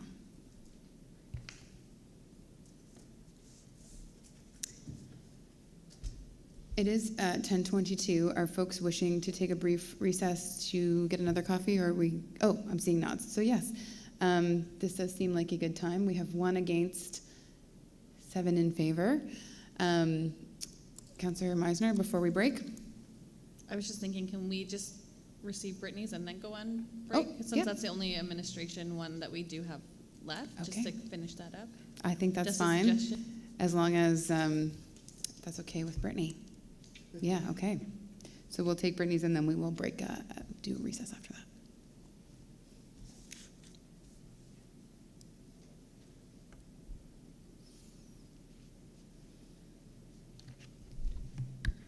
Gotta move the mic up, I guess. Welcome. Thank you. So good morning, Deputy Mayor and Council. Is this loud enough? It is a little echoey. It sounds loud enough from here. Okay. I think you're okay. I have my mic turned off to prevent feedback, so I think you should be okay. All right, perfect. So I'm here this morning to give an update on the status of negotiations for the diversity IMSA and some extra insight into the next steps for implementing the strategy for belonging and the diversity portfolio more broadly. So today's presentation is rooted in your adoption of the strategy for belonging and your approval of the implementation plan for the strategy for belonging. And like I mentioned earlier, we're going to be discussing the IMSA and the realization of mandates set forth by the strategy for belonging.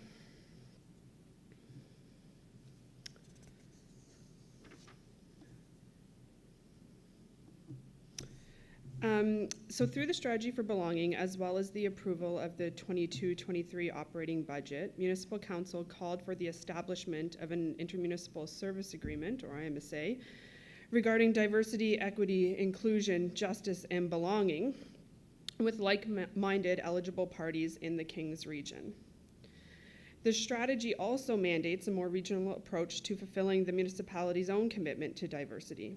Specifically, under the pillar demonstrating leadership and enhancing representation, the municipality is to explore opportunities to make staff positions part of an IMSA, to increase its capacity to respond to the persistent and emergent concerns around systemic and structural racism, experiences of rural poverty, discrimination, and social exclusion. Unfortunately, after the development of briefing materials and a draft IMSA, which includes what we believe to be reasoned terms of reference for a joint advisory committee and an equitable financial sharing model, the towns have decided to meet their obligations to diverse populations through other avenues. And we wish them well.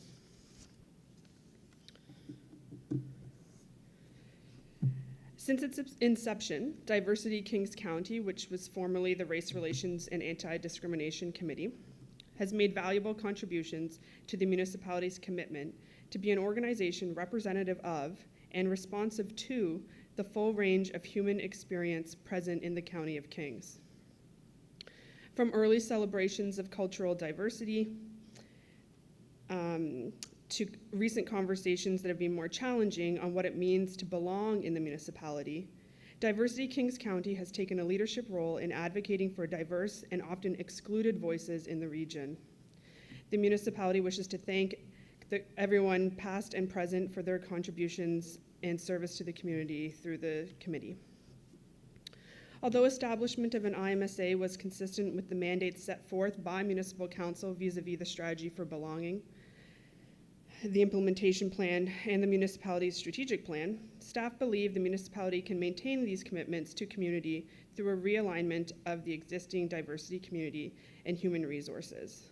Plainly, the strategy for belonging insists the municipality takes a regional approach to this work, which staff believe can be achieved through a reconfiguration of the existing municipal committee.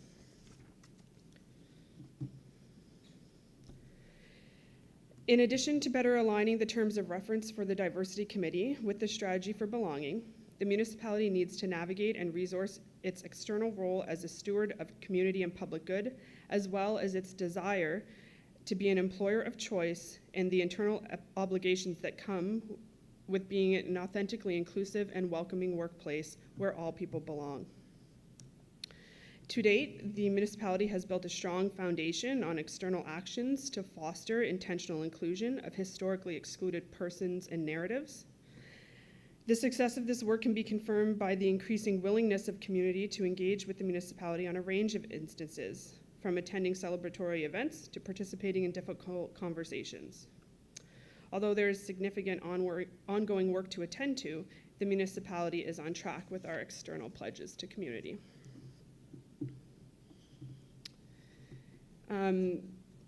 The kind of shift in focus that we're talking about today doesn't lead to any anticipated financial implications for this year, but we had budgeted revenue related to the IMSA of $25,000, which may need to be offset either by external relationships with other funding partners or through additional internal resourcing.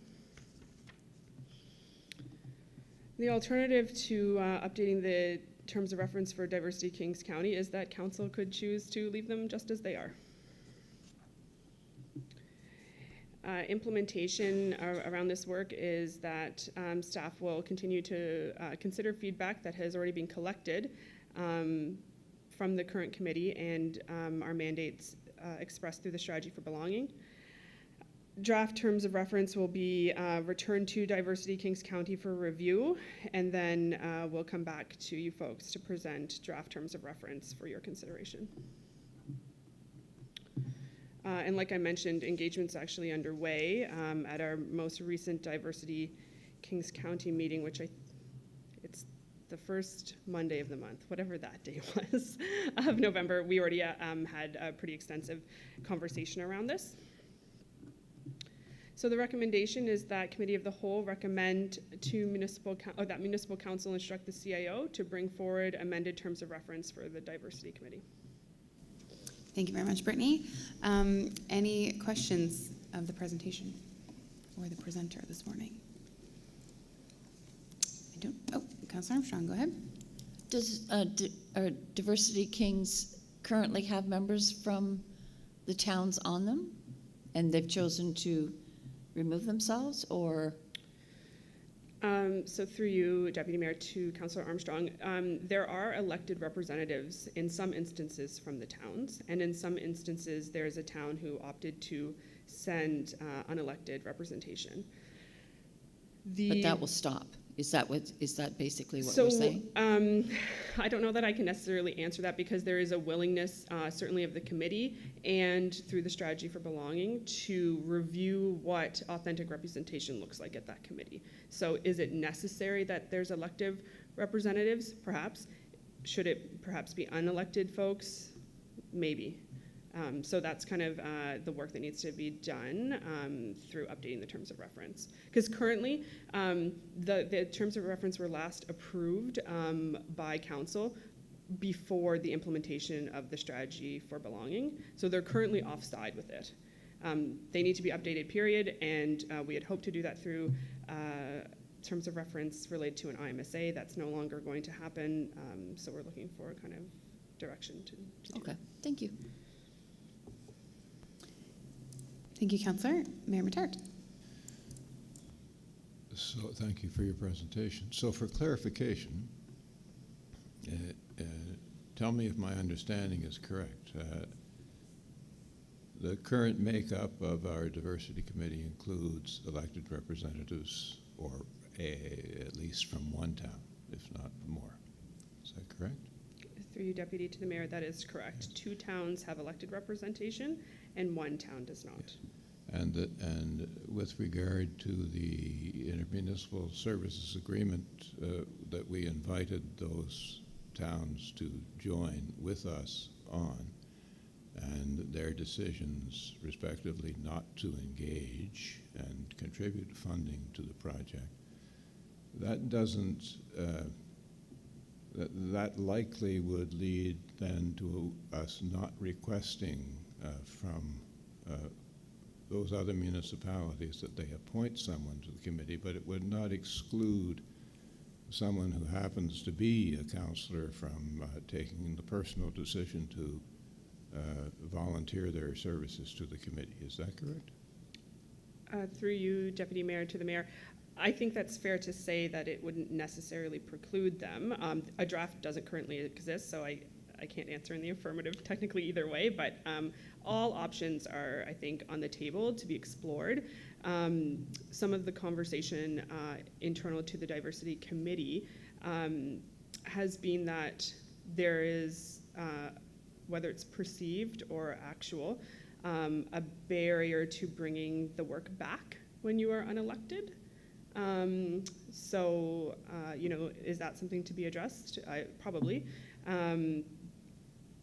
Do you necessarily get a direct avenue for this work if you are elected? Perhaps, perhaps not. So, but it wouldn't necessarily preclude membership if essentially they joined as a private citizen, right? Yes, that was my point. They could join as a private citizen. They wouldn't be expected or requested by their councils to bring back any report because they don't formally participate and presumably are off on their own mission within their own municipalities to attempt to accomplish some of the same work. Okay, thank you. That answers my question. Thank you, Mayor Matart. Councillor Hurdle. Thank you. So I think our council has agreed that the regional approach was appropriate given our strategy for belonging and our agreeing to move forward with that.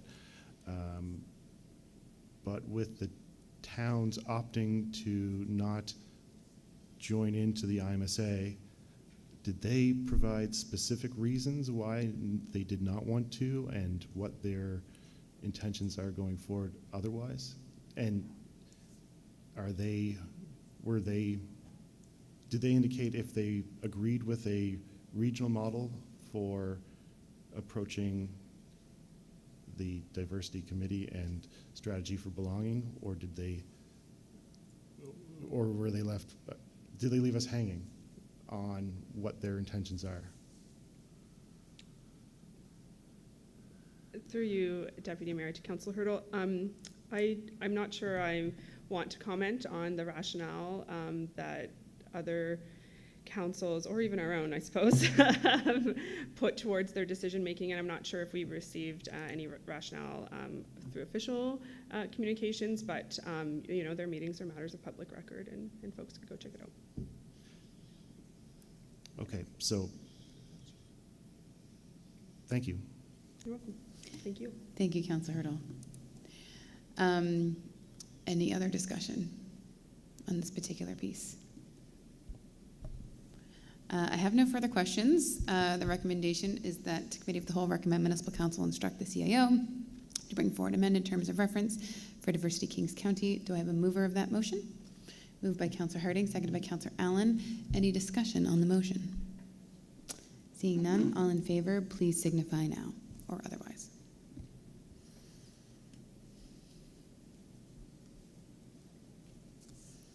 And we do have one further item under administration, but I do believe Mayor Matart needs a coffee, so so we will break for 10 minutes. If we could come back around 1:45, that would be great. Thanks, everyone.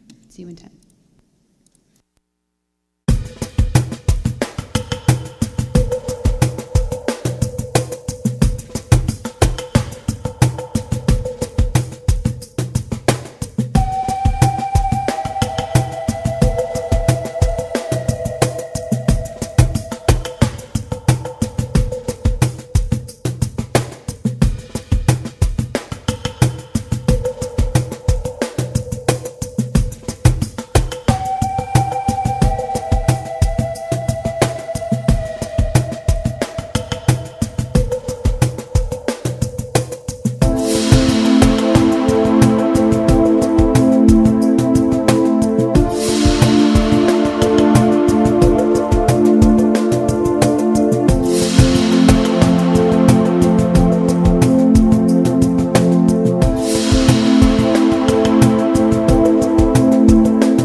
10:48.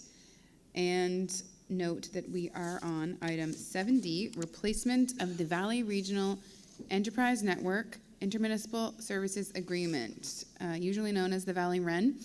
And I just will remind council in this discussion that if our discussion strays into any form of negotiation, that discussion is better held in camera. So there's always an opportunity. We have an in camera after a special council meeting.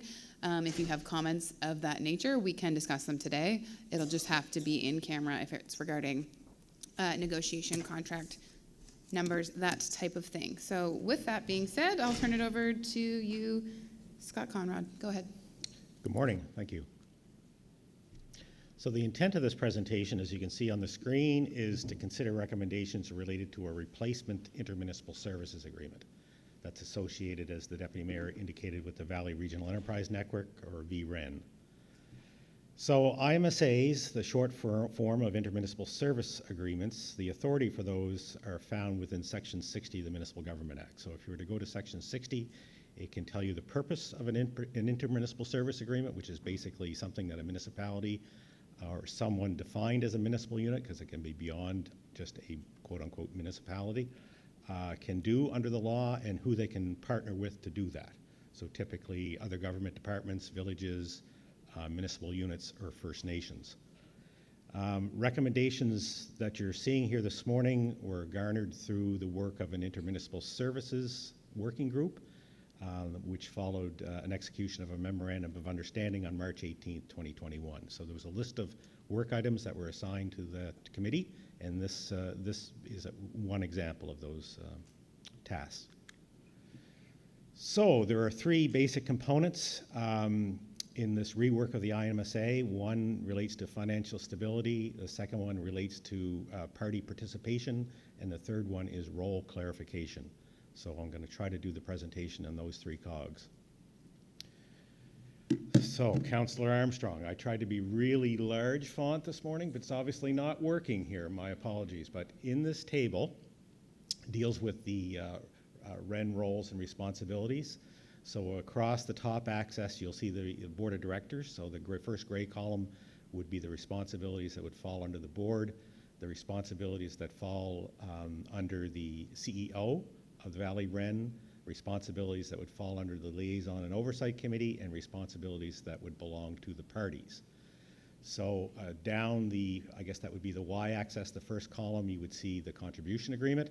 So the contribution agreement relates to a matching funding agreement. So the local contributions are matched typically by the province of Nova Scotia up to a prescribed amount. Responsibilities for each of the parties related to, or the components here we're listing, not just the parties, but the board, the liaison, the CEO, or the parties related to the regional strategy, components that related to the annual business plan, the annual budget, board membership, the core program, special projects, and the last one is audit report and financial statements. So if you were to go through the draft IMSA and to put all that in table form, that's, I'm hoping, what you would see in terms of who does what, who touches what component of that. Second component of the approach on party participation and financial stability. So the updated proposal in front of you extends party withdrawal provision from 1 to 3 years. So it has been somewhat, it has occurred in the past where certain municipalities have served their 1-year notification to get out of the Valley REN, and oftentimes, so that's on a fiscal year basis, so they have to serve 12 months prior to the start of a fiscal year. And in certain instances, some of those municipalities have actually extended that, their option to withdraw. So that has created some type of, at least to some degree, a form of organizational unrest, not knowing whether you have a full complement of municipalities participating or not. It's a little bit hanging over the organization's head about whether certain municipalities are in it for the longer term or medium term or not. We're suggesting here that if we could do this sort of in a stage manner, so if we could get some continuity from the local partners, and in this case it would be both municipal units and the First Nation Glooscap, That with that in place and extending it from 1 to 3 years, then we would have a nice cohesive position to present to the province of Nova Scotia, saying we've committed to this period of time, can you match for that period of time? So those two components, if staged that way, would give, I think, a degree of organizational stability. So we're suggesting here a two-step approach. So the first one is to have the present-day parties and the town of Wolfville provide a letter of intent to be a party to the new IMSA by December 31, 2022. So that's what we're primarily here for today, is to ask your consideration of. As one of the parties, would you resolve, to have municipal council resolve, to consider joining an updated IMSA, and we would then signal that to the other parties on or before December 31st. The second part of the two-step approach is when we confirm party status, we would then finalize, execute, and register the updated IMSA by April 1, 2023. And when I say register, because this particular IMSA actually forms a body corporate, so it gets registered with the Registry of Joint Stocks. So financial implications, there are some unknowns here at this point in time, but we'll make some assumptions. So assuming a similar financial sharing arrangement is maintained, the town of Wolfville rejoins and the region of West Hants cancels its withdrawal notice, there would not be a material difference in the municipality's annual financial contribution. Implementation. So to formally notify the present-day parties and the town of Wolfville of the municipality's decision to participate in a VREN replacement IMSA prior to December 31, 2022. So through this working group, all of the parties or partners have been asked to do the same as what's in front of you today. Can you review this and respond on it before December 31st? And then, of course, as I just said in the previous slide, the second part of implementation would be to finalize, execute, and register the replacement IMSA prior to April 1, the new fiscal year. Recommendation for your consideration is that Committee of the Whole recommend Municipal Council indicate by December 31 its intent to join a replacement intermunicipal services agreement governing the Valley Regional Enterprise Network per the November 15, 2022 request for decision. So hopefully that addresses those three cogs of role clarity, financial stability,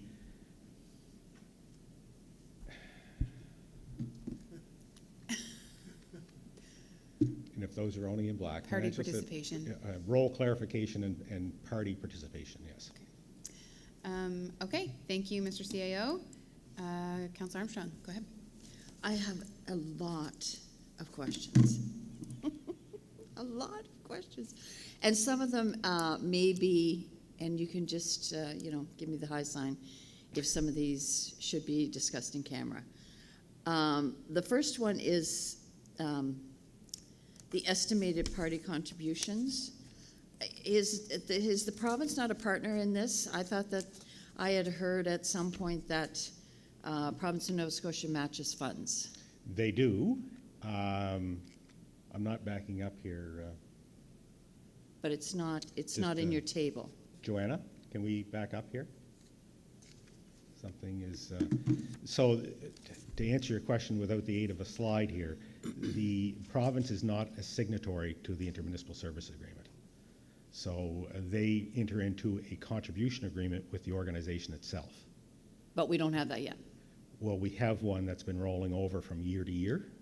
And typically it matches what the contribution amount is up to a maximum, Mr. Frost, do you recall off the top of your head? 250? 295. So you're just there. Yeah. So, so there's not, like I say, the province doesn't sign the Intermunicipal Services Agreement, but they enter into a contribution agreement with the organization or the body corporate. And there's no reason to think that won't happen. There's no reason to think that won't happen. Okay. And part of the strategy here, or tactic here, is to say, if we commit to a longer period of time, will the province then commit to a longer period of time, as opposed to year to year? Okay. My second question is the contribution agreement on your table 1, Valley Wren roles and responsibilities. I would think that the contribution agreement should be approved by the parties, shouldn't it? I mean, it's our money. Should it not that come to council to say that we're prepared to spend this much money? So if we go down to annual business plan or the financial statement, so we're definitely looking at that stuff and approving as part of our budget our annual contribution.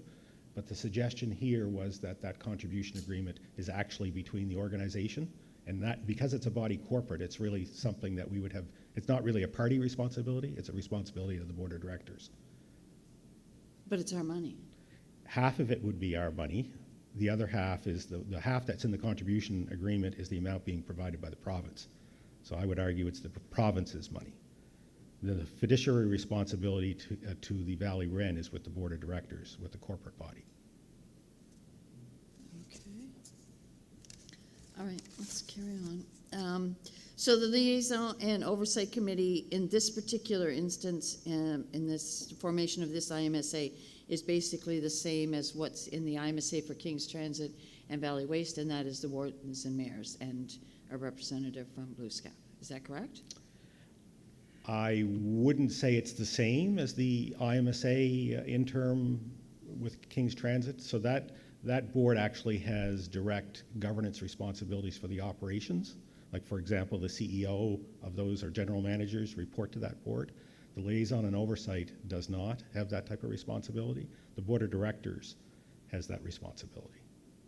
So it doesn't have to be a mayor or warden to sit on that? No, it does not. Okay. All right. Just let me keep going here. Now this one might be an in-camera one, but it says that in terms of termination, it says the parties hereto may elect to terminate this agreement for any reason at any time on agreement of all parties in running for 60 days. Correct. And yet, if one individual wants to back out, they have to stay in for 3 years. Correct. Sounds like a hostage situation. It sounds like a longer-term commitment to the organization. I know. I guess I'm just looking at it from the point of view that if you've got one party that does not want to continue to be part of this IMSA, this agreement is basically saying that you will stay for 3 years after you've made that decision. And having a discontented member for 3 years could be detrimental. I'm just thinking that it's an awfully long time. Through you, Deputy, to Councillor Armstrong,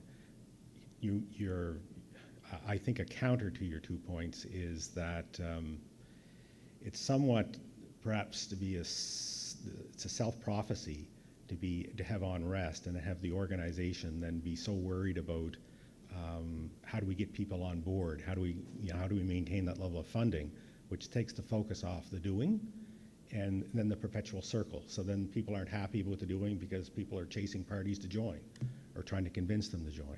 So the intent of this is to make sure that there's a reasonable term so that the organization, the board of directors and the CEO can really focus on what they're all there for, which is business planning.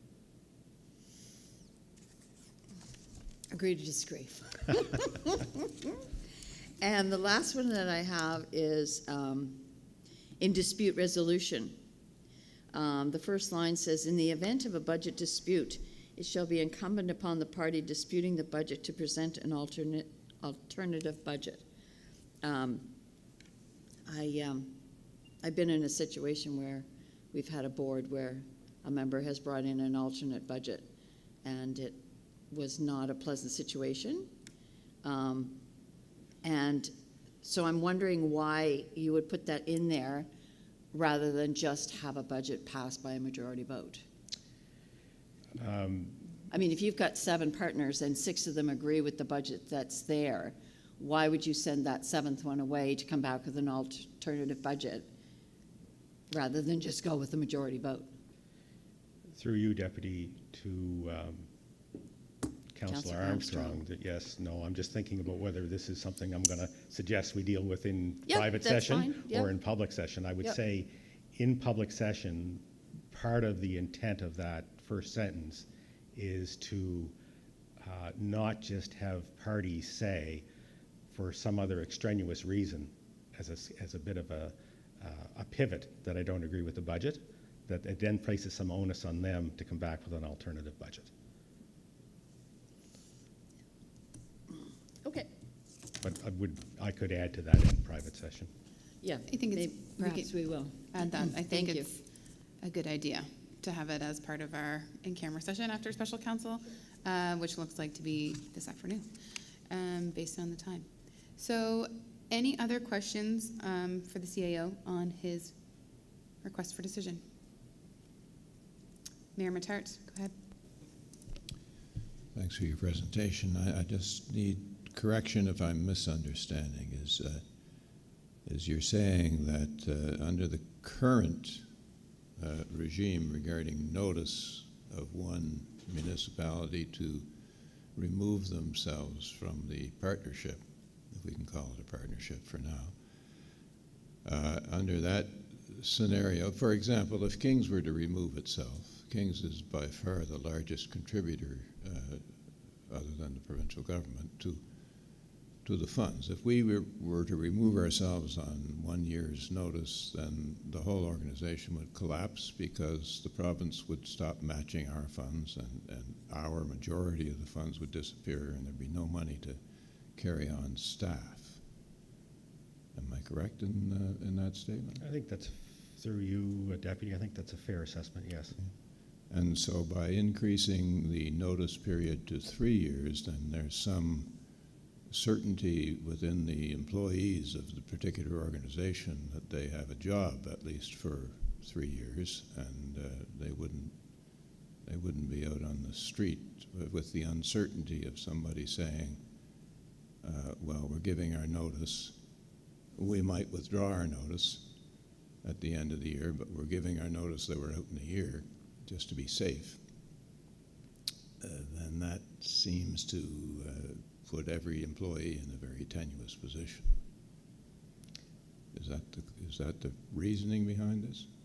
I think that's one of the primary reasons. It would be an aid to recruitment and retention for the Valley Wren workforce, for sure.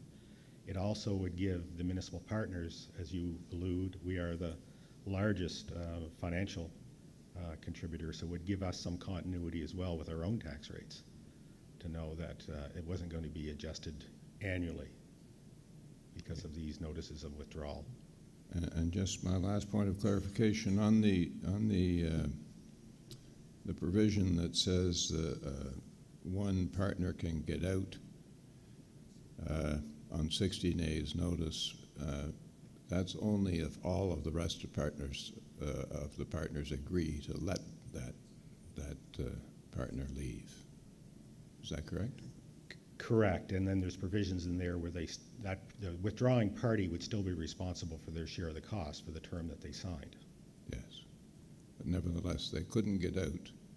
If they were to agree upon the 3-year arrangement, they could not get out on 60 days notice just by themselves, giving 60 days notice. They could not, would need correct. the agreement of all the other parties. Yes, correct. Yeah, okay, thank you. Thank you, Mayor Matart. Any further discussion on this piece? I'm wondering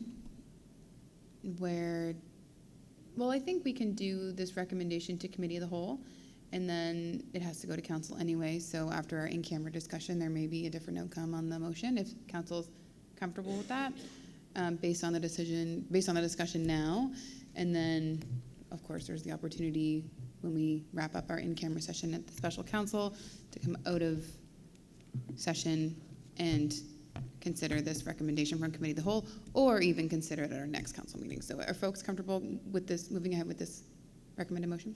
Seeing some nods. Okay. Kind of a mover of the motion, moved by Councillor Hurdle, seconded by Councillor Allen. Discussion on the motion. Seeing none, all in favor or otherwise, please signify now.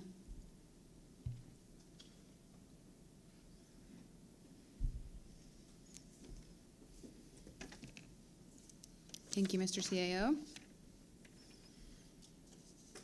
Motion carries with 1 against. Our next item is item 8, Engineering and Public Works, Lands and Parks Services. Mr. Quinn has joined us. Our first item is the 23-24 priority list for Provincial / Subdivision Road Resurfacing Program. I will turn the floor over to you.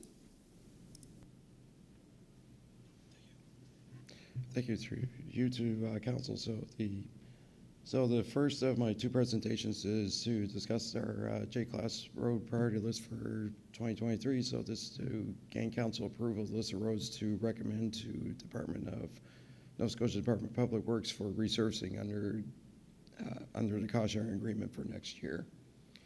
So just a bit of a recap of the program. So when we generally dubbed J-Class roads, so these are all roads that are owned and maintained by Nova Scotia Public Works. So these generally are subdivision village roads. Municipalities contribute to their general maintenance. Municipality ourselves in current fiscal year are paying about $790,000 for road maintenance. Then under that, it's surface exchange. So the exchange was created after the road exchange, service exchange in 95, this cost sharing agreement was created due to the poor conditions of the roads at the times. So it's based on a 50-50 cost share model, and with municipalities given the ability to recommend which roads to go each year. In recent years, that number of roads have been capped at 10 per year, and with our recommendation, though, Nova Scotia Public Works does retain final approval of all projects submitted. So, and we've noted prior structural issues with that, with this 10 road a year cap for ours. For us, we have 388 J-Class roads totaling just a little over 135 kilometers. So that does impact on how many get done per year and on the overall program. We have presented a asset management plan to the province. The results have been sort of mixed with that in their response, and hopefully we'll probably try again soon. So the technical rankings that are presented in the RFD have been updated for 2022 resurfacing projects. The proposal list considers the bundling of certain roads that are in geographically in the same area, prior inputs from the villages and council, and also we've had a hold on resurfacing gravel roads to focus on getting our poor rated paved roads done first. So with all that, so the proposal list is on the screen there and is in the RFD, so a bit of a mix of some in Canning this year, 3 roads there. There's 1 in Colebrook, 1 in Greenwood, a few in Kingston, and 2 in Marville. So I think with that, the recommendation is that Committee of the Whole recommend Municipal Council approve the fiscal year, it should be 23-24 priority list as appended to the November 15th request for decision for submission under cost share agreement 2020-014 Provincial Village Subdivision Road Resurfacing. Thank you very much. We'll move to Mayor Matart first for questions. Thanks for the report. Obviously, this is something that we have to get done on an annual basis, and often we get cut back on the number on the roads that we wish to get done based upon the amount of the budget that the province provides that's already eaten up by other municipalities. But my question that I'm looking for clarification on is my understanding, and I'd like you to correct me if it's not, my understanding is not correct, that what you've explained is that they approve a certain number of roads, that is to say, a maximum of 10. And the number of roads could include roads that are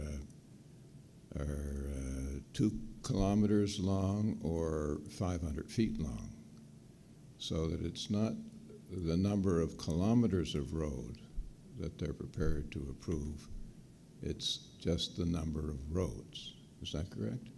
Through you to the mayor, correct. They don't differentiate in terms of the total length that's being proposed. They just look at the sheer number, and also just in terms of the number of roads. So they don't. So yeah. They may approve 10 roads. Actually, they only approved 6 for this year for us of the 10 that we put forward. But therefore, to put a bow on it, if I may, the actual expense surely would relate to the kilometers of roads if one were measuring the expense. Correct. Rather than to the number of roads. Correct. Has any effort ever been made by anyone to represent to the Department of now Public Works or Treasury even that seems illogical and they should be approving kilometers rather than numbers of road? Yes, I think that would have been, through you to Mayor, that would have been part of our proposal that we'd submit to the province a more comprehensive asset management plan that would discuss matters like looking at the kilometers as opposed to just a number of roads, and also looking more at the condition assessment as well, a number of factors. And yet they've chosen to maintain the current regime as opposed to take the suggestion that we go to kilometers of roads, length of roads, rather than number of roads. Correct. Okay. Thanks. I just wanted to be sure I was correct. It seems illogical, so I thought I must be wrong. Oh, never, Mayor Matart. And also interesting, maybe this is a conversation for another day, just interesting about the J-Class road program and the service exchange. The days of this program may be numbered for better or worse, but Councillor Granger, go ahead. Thank you, Deputy Mayor, through you. Just wondering how we're looking for 2022 with a little over a month left in the year. Have we hit the target? Are we close? Are we far off? I believe they will be starting work soon. Usually J-Class are among the last that they'll try to accomplish before the end of before the asphalt plant's closed for a year, because they sort of work in order of sort of the priority roads within there. So, like I said, they'll work down from the 100 series all the way down through the J-Class. So they can understand. I believe they've already tendered it, so I think it's a matter of just scheduling when the work actually gets done. But they would certainly, or I think a number of them have been done, if not all of them already. So that's correct. Yes, thank you. Yes, they did do. I know they were out in Kingston the other week. So. Okay, thank you. Okay, great. Councillor Hurdle, go ahead. Thank you, Deputy Mayor. Through you, even though we have 10 roads recommended, it seems like the last time they came back, it was determined on a cost factor. How many kilometers of road did they approve last year? And on this recommendation, how many kilometers do we have recommended? For last year, I can't recall the number offhand. I think it was, I want to say his memory serves, right about a kilometer, because they only approved about 6 of the 10 roads that we had actually put forward. So it was, and then a quick tally, I think we have about, sorry, I'm just doing the math in my head here from the screen. So I think we have about 2 or 3 kilometers in what's going forward for next year.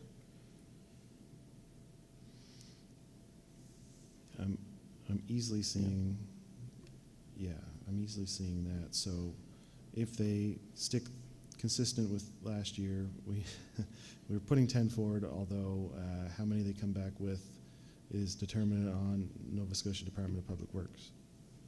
Correct, and whether or not they stick with the original first 6, or if they have in past jumped a couple of roads in the list. So. And understanding that we're grouping roads together for the most budgetary consideration in mind, are the roads that were left off last year amended to the first of this year, or did we regroup and reprioritize? Through you to Councillor Hurdle, we regrouped and reprioritized. We had the third-party assessment this year, so we went back and they redid the condition evaluation. So, and then after, once we had that data in, we went back, and also as well the J-Class policy also got amended this past spring. So between the two, effectively, we redid the entire list over again. Is that new list complete in the document in our notes, or is circulated? In the appendix, yes. Yes. Okay, thank you. Thanks, Councillor. Be interesting to know, we have 135 kilometers, how many actual roads that is. Like how many, it would obviously be more than 135 because each road is less than a kilometer usually. Anyway, interesting. Councillor Granger, go ahead. Thank you, Deputy Mayor. Through you. The gravel roads kind of got kicked to the curb. Is there a specific reason why they got put lower on the priority list? Through you to Councillor Granger. I think at the time when it was, excuse me, when it was brought forward, I think it was a decision of council at the time is that to focus on the poorly scored roads because gravel roads are, although they're on the J-class list, their maintenance is slightly different, I'll say for lack of a better term at the moment. So I think it was just a decision because of gravel's a little bit easier, well, something relatively speaking, a little bit easier to maintain, but so I think it was decided that to focus on, because we had a lot of existing paved roads that were in that poor to damaged condition at the time. So I think it was the focus was try to get caught up on those. And then with gravels, they can do other measures in the interim to get them, to maintain them, so. Thank you. And I just wanted to ask too, just to make sure that I understand what bundle means. So, okay. So basically, if there's like, say, 2 or 3 roads that are in close proximity, but in terms of their rankings, it may not necessarily all be like, say, 3, 4, and 5 in terms of ranking. One may be 3, one may be 8, and so forth. So we say, basically, based on the top ranked of the group, we may advance 2 more of those roads that are adjacent, typically abutting it or right up. So they all get done at the same time if they're in the same relative ranking. So basically, with, say, the example of 2 of them there in Canyon are basically side by side, and so one of them is in that poor rank, and the other one is still in, say, can't remember exactly, but it's in the top 10 or 15. So basically, say we move that one up to be basically 2, 3, just so for tendering purposes, they get bundled together. So there's a certain efficiency of scale we get with that. So that's when what we refer to as if we bundled a couple of roads together, and it's 2 or 3 that are like, say, in the same subdivision that are of a similar ranking that will put them together in a block inside the priority list. So hopefully they get all selected and tendered all at the same time for that. And so in that bundling, maybe potentially one could be in the top 10 and the other 2 are not? Is that what I'm to understand? Potentially. I think there are some parameters that we've used to say how far we go with that. So say, I think in the previous ones, like either they had to be up a poor or damaged or a very top end fair one, but I think it's mainly as long as they're largely within the same poor or damaged.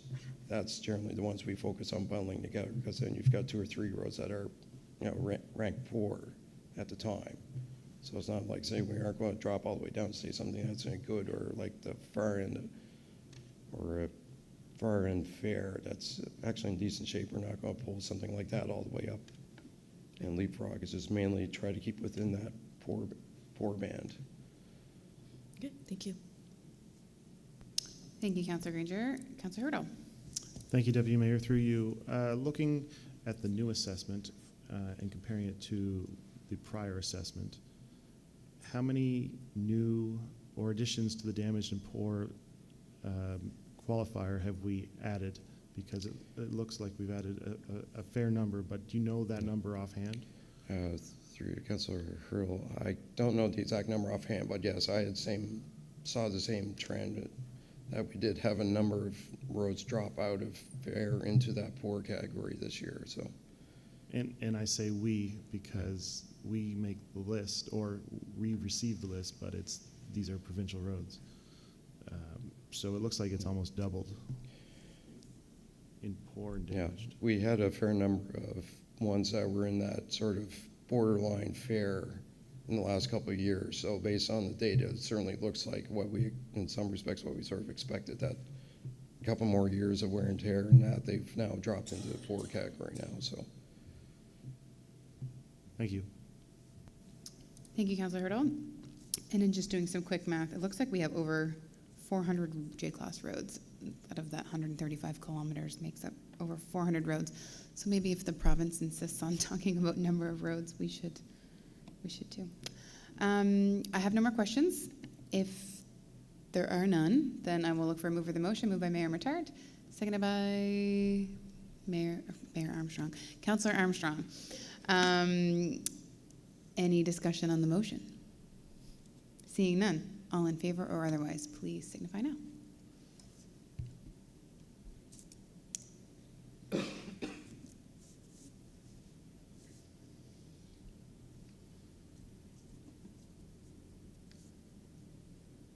The motion carries unanimously. Thank you, Mr. Quinn. And you're up again for item B, Investing in Canada Infrastructure Program, Resolution of Support for Project. Go ahead. All right.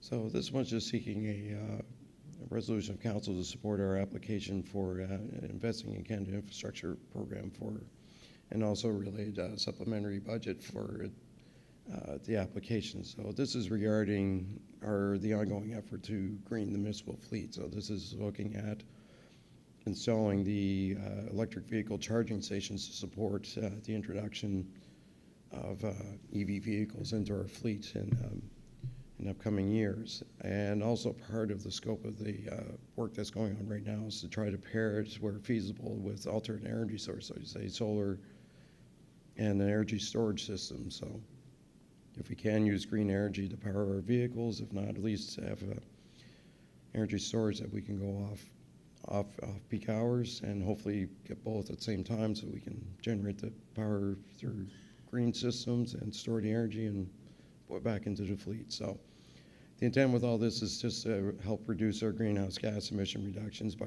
reducing our reliance on conventional fuels. And the federal government has opened a call for applications under their climate change mitigation substream of the green infrastructure. So this application will be targeting the clean energy transportation aspect of that. So part of the scope of the work is to install EV charging stations at a number of our facilities, obviously here on the municipal campus, but also strategically at several of our sewer treatment plants and our facilities around the county, just to give us a spread, and also as well to a certain degree from an EMO perspective, it gives us a little bit more coverage and backup as opposed to just being central as well. So part of the application process is to have a council resolution supporting the application. So we're suggesting a supplementary budget for that work of that cost to municipality of $300,000. This cost will be offset by a deferral of purchase of a 5-ton truck that was included in this year's capital budget. So that work is being deferred just simply because market conditions aren't really allowing us to buy that particular vehicle at this point. So that's going to get deferred for the time being. So this particular project includes long-term debt financing, the purchase of that particular truck, which was consisted of the financing plan and this with the supplemental budget request. So in terms of the financial impact, the proposed budget, including the non-refundable HST, would be $1.125 million of GL 21-3-369-133. $575,000 would be for the charging stations at all of the sites, and allocating about $550,000 for alternate energy sources and storage as they are identified during work. So the fiscal budget savings of $300,000 for the municipalities component would be found out of the EPW service vehicle replacement, since, again, as you know, the purchase of the 5-ton support truck is going to be deferred to just a lack of availability and the initial cost estimates to purchase and outfit that vehicle. So the recommendation is that Committee of the Whole recommend Municipal Council approve the submission of the Green Fleet EV Station Deployment Project as outlined in the November 15th, 2022 request for decision for funding through the Investing in Canada Infrastructure Program Green Environmental Quality, and that Municipal Council support the project with the approval of a supplemental budget in the amount of $1,125,000 from GL 21-3-369-133 to be financed through a combination of long-term debt, the $300,000, and Investing in Canada Infrastructure Program grant funding, $825,000. Thank you, Mr. Quinn. Further questions? Councillor Armstrong. Does this grant specifically say that it has to be used for our vehicles? Or could we install them? I understand that you're talking about putting them here and Greenwood, Aldershot, all those, the list is there. But if we could orientate them so that they were close to our properties, but also sort of halfway in between, someplace where the public could access them? Does it have to be for our consumption, or could we look at them as a revenue stream as well? Through you to Councillor Armstrong, this one is particularly targeting our fleet, so it wouldn't necessarily be necessarily accessible to the public. I believe there are other programs that would allow for more of that public-facing side, but unfortunately this particular program is more facing just our municipal fleet. Okay, thank you. Thank you, Councillor Armstrong. Good question. Any further questions before we look at the motion? Seeing none, do we have a mover of the motion? Moved by Councillor Allen, seconded by Mayor Matart. Any further discussion, debate? Seeing none, all in favor or otherwise, please signify now.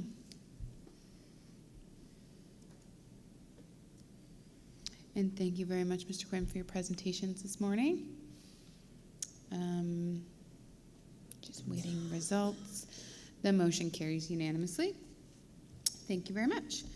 So that concludes item 8, Engineering and Public Works.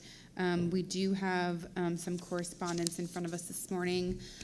One letter from the Minister of Environment and Climate Change, Minister Timothy Hellman, in response to a letter that Mayor Matart wrote on behalf of the citizens of Greenwich who have had persistent issues with some of the environmental concerns, noise concerns that have emanated from that plant. It does look like a positive response. So I'm getting a nod from Mayor Matart on that. So it does look like there will be some potentially movement and meetings as a result of that letter. So thanks to those community members who brought that letter forward and to the minister for his response. Next, we have item 10. Oh, wait, we need to receive the correspondence. Apologies. Motion to receive, moved by Councillor Granger, seconded by Councillor Meisner. Discussion on the motion? Seeing none, all in favor or otherwise, please signify now.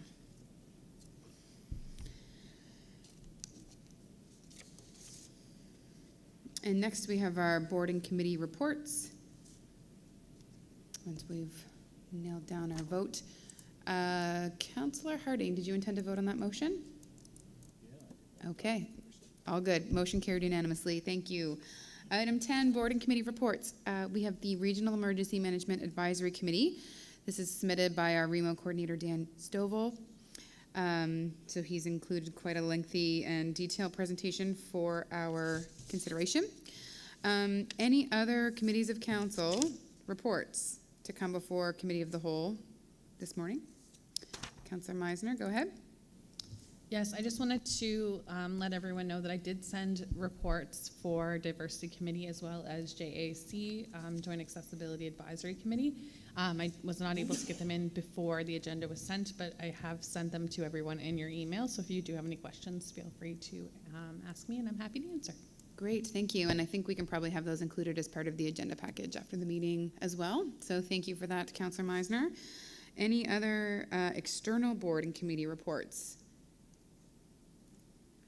I don't see any. Fire services has been postponed. I have library next week, but nothing to report at this time. So we will move along to a motion to receive the reports, both written and, well, I guess really only written. Moved by Councillor Meisner. Seconded by, first person raise their hand, Councillor Joel Hurdle. Any discussion on the motion? Seeing none, all in favor or otherwise, please signify now.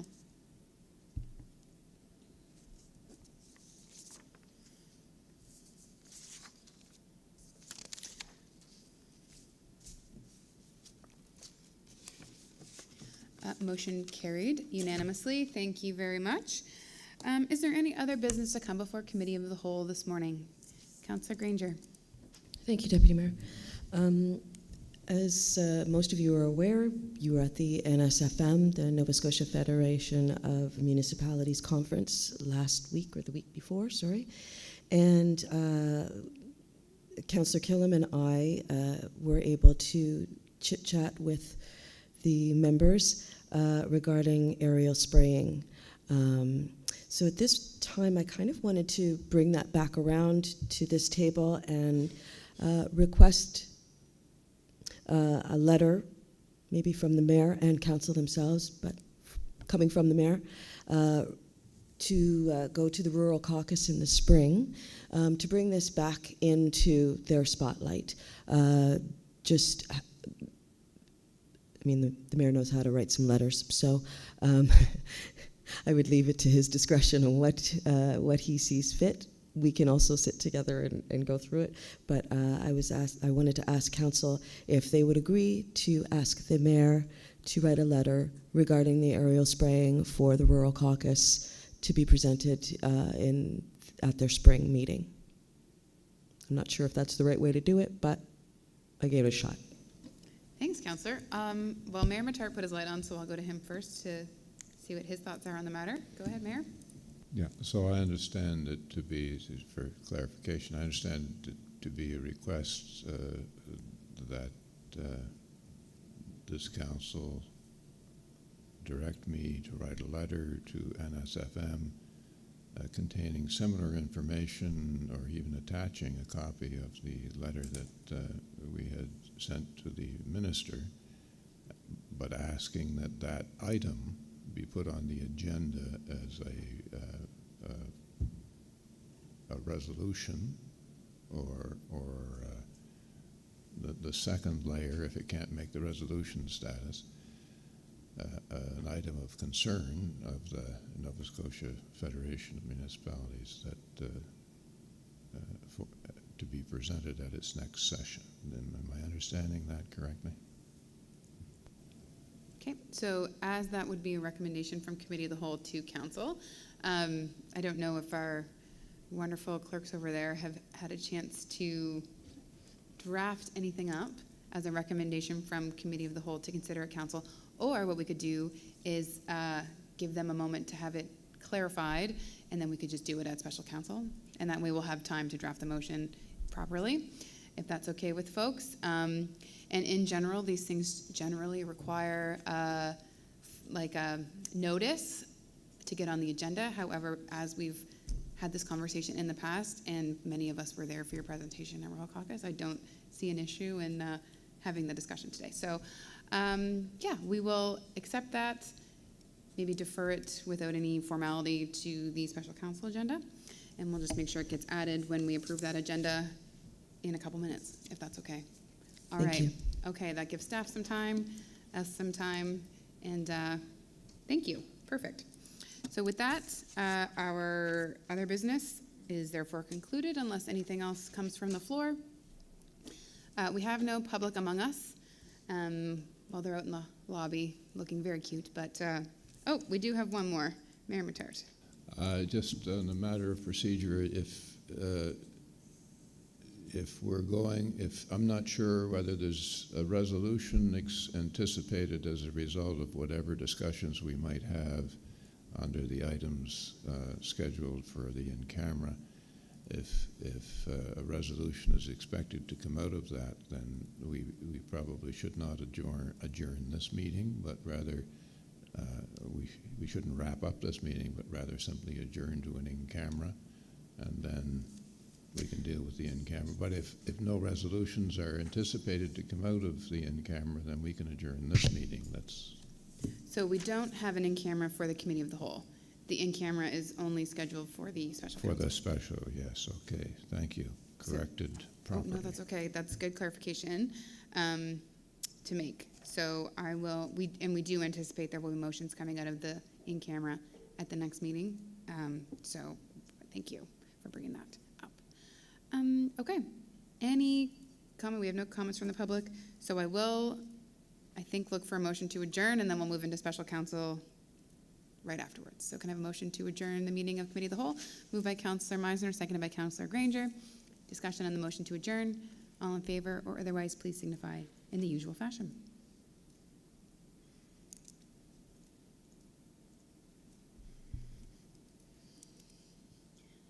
And now we will gracefully transition into special counsel.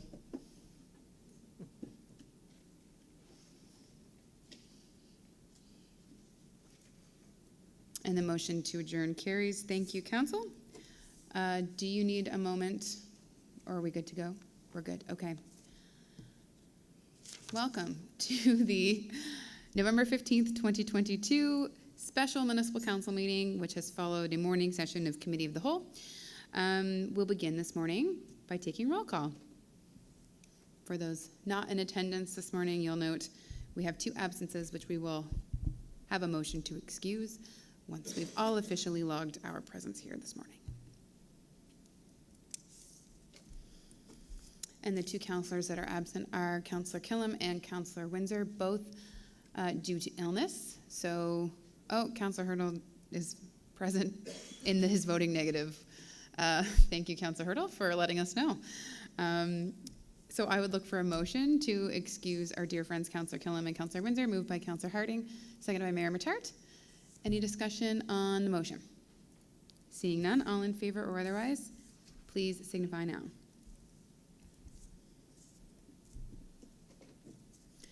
And we wish a speedy recovery to both councillors this morning. Motion carried. Look for a motion next to approve the agenda, barring any errors or omissions, changes. I think what we will do is just stick on there under other business. We do have a recommendation from Regional Sewer Committee, I think, and we also will have a discussion of the letter to NSFM regarding aerial spraying as item B.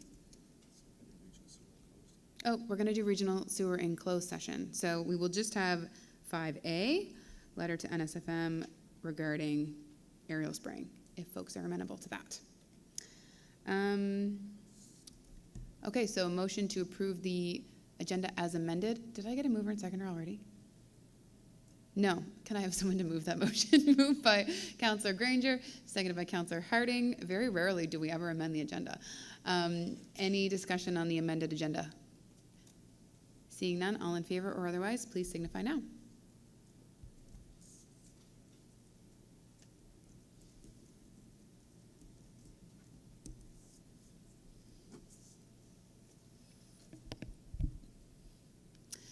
We have 1 negative, but the motion does carry with 7 in favor. Any disclosure of conflict of interest issues to disclose at this point with an approved agenda? I see none.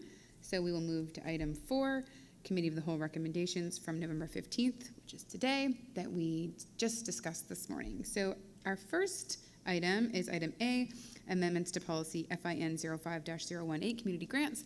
The motion reads that Municipal Council gives 7 days notice per section 48, subsection 1, Municipal Government Act, to amend policy FIN 05-018, community grants, as detailed in the November 15th, 2022 request for decision. Do I have a mover of the motion? Moved by Councillor Allen, seconded by Councillor Meisner. Any discussion on the motion? Councillor Granger. Thank you, Deputy Mayor. I just had a brief pause about a couple of the, that's why I voted against. Is this the time to bring it up? Yeah. Okay. With the, where was I? With the festivals and events, of course, I was happy with the extension, but I think, especially in these times, going from 10,000 down to 7,500 for consecutive larger events is a bit of a problem. To me, I see the economic ripple from major events to be quite huge for any community that's holding one. When you limit the amount of money that you're giving to an event, it also limits their how much they can extend themselves. That means paying musicians. That means paying for venues. And then, of course, once you limit that, then it also limits the amount of people that come. And again, that affects the economic ripple. So I'm a little kind of worried about that. It doesn't hit our two strategic plan alignments of economic development and as well as strong communities, because when we put money like this into those major events, it goes out into the community, gas stations, restaurants, coffee shops, that kind of thing. So I'd really kind of like to relook at that one little section, if at all possible. Thank you. Thank you, Councillor. So you are free to make an amendment to the motion detailing your specific request, or you could also move to table this motion that has been moved and seconded to a later meeting pending staff review of the change. So I'll kind of leave the ball sort of in your court. You could add an amendment to this motion that reads,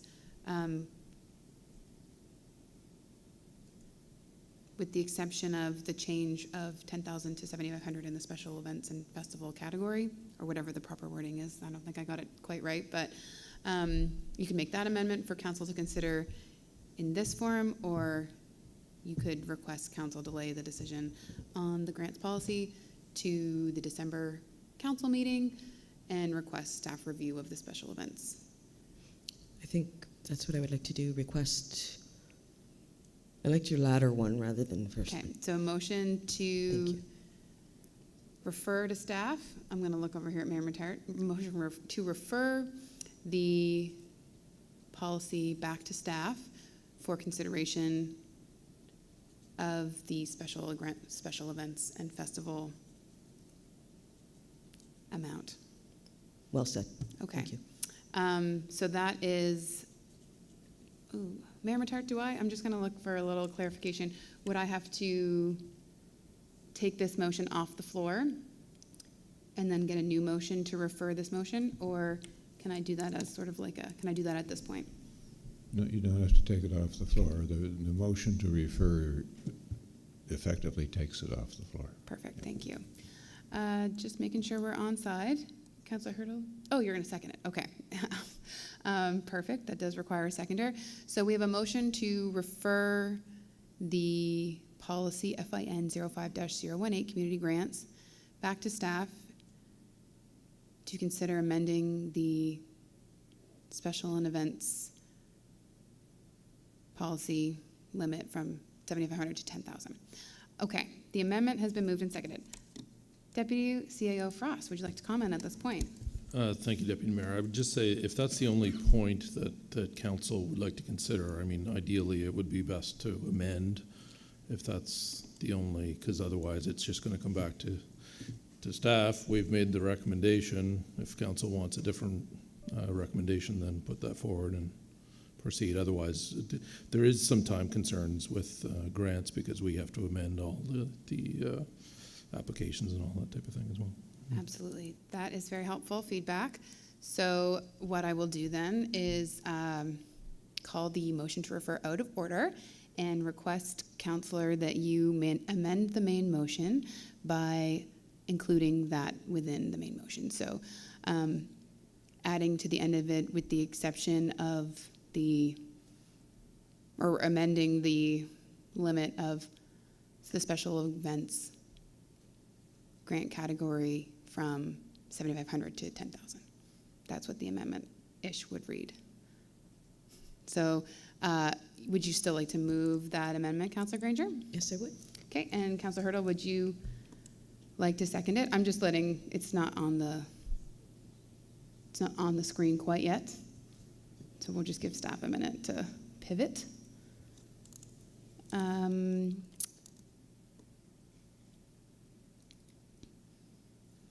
Yeah, and you can add some clarity for it's the major category. Or you could even just based on the discussion to make it capture. Councillor Hurdle?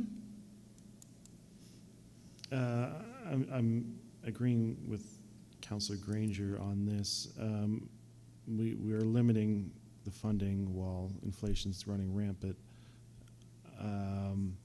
I do want to understand and the reason why we're trying to fit more people into a limited budget, but I'd also like to consider what the cost would be if we expanded that budget to capture the same number of available participants given the decrease amount.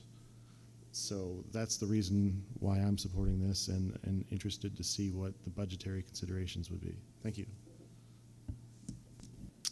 Thank you. I guess that's kind of a conversation for another day when we do discuss the budget around this. But I guess something for staff to note. So we're going to see how we've made out here with our amended motion. So the Municipal Council gives 7 days notice per Section 48, Subsection 1, Municipal Government Act, to amend Policy FIN-05-018, Community Grants, as detailed in the November 15th, 2022 request for decision, and amending the major festival and special event amount from $7,500 to $10,000. Does that capture, Deputy CAO? There we go. Thank you. Thank you, Deputy Mayor. And that, I was just going to ask for clarification as well. So in the proposed changes, there was the total amount, but there was also the daily amount, which was changed. So I'm getting the sense that the council would like to see basically that total amount and daily amount remain the same for major, which I believe was $2,000 a day up to $10,000.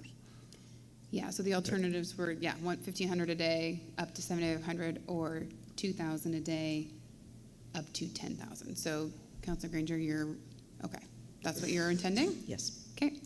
So we may not have needed to put the amounts at all. We could have just said, leaving them as they previously were. That might make more sense. So apologies to the clerks over there working their darndest to figure this out. And amending the major festival and special amount to what was previously written or stated.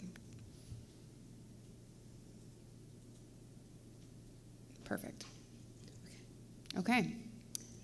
I think that is sufficiently specific and broad at the same time. Are you happy with that, Councillor Granger? Are you satisfied with that, Councillor Hurdle? I don't think I officially seconded the new motion because we took the old one off. So would you like to? At this moment, I'll second it. Okay, perfect. So we have a amendment to the main motion, both moved and seconded, and now I would look for discussion on the amendment to the main motion. Is there any discussion? Mayor Matart, then Councillor Allen. Thank you, Deputy Mayor.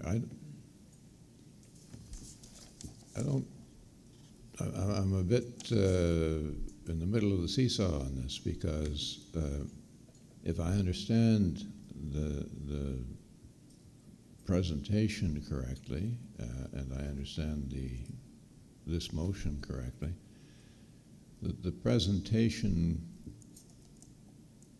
did not reduce the gross amount available. Is that, am I correct in that?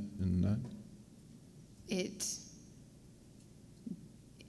for festivals and special events. I think in principle it did, but in practice it didn't because the money had been scaled when all the applications were received. Here's my understanding, and if I'm mistaken, then that will affect the way I vote on the amendment. Is my understanding was that we didn't decrease the amount of money available for special events and festivals, but by reducing the maximum to be given to any one applicant from $10,000 to $7,500, that would leave room for additional applicants to share in the same pot of money.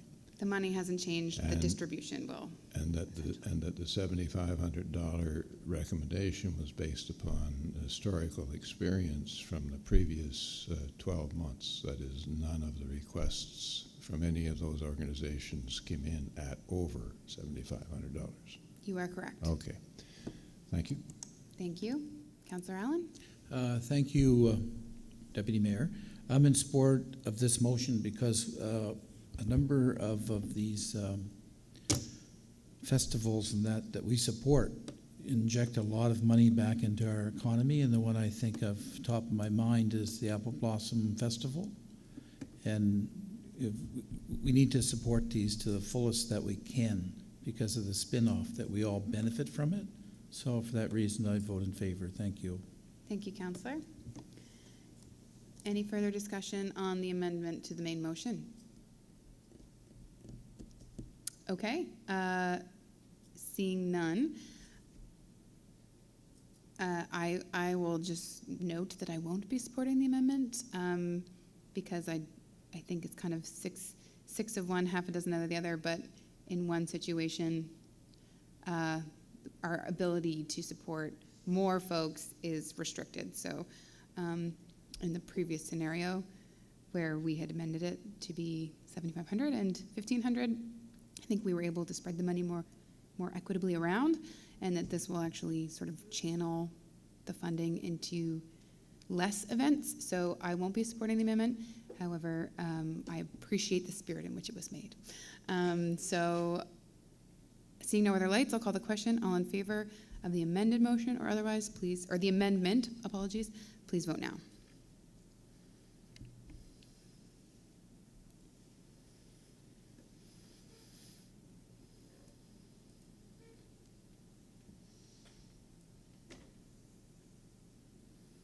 The motion carries with 4 in favor and 3 against. So we'll now vote on the main motion, which is effectively the same motion that was on the screen earlier. So the motion's been amended. I'm just waiting for it to pop back up.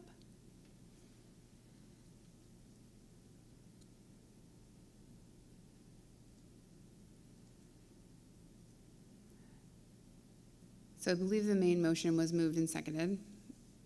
It's been amended. Once we can pop it up on the screen. Any other discussion on the motion? Seeing none, all in favor or otherwise, please signify now.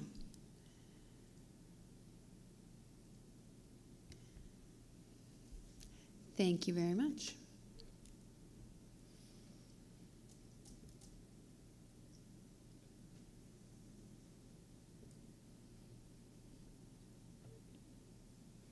And the motion carries unanimously. Thank you, Council.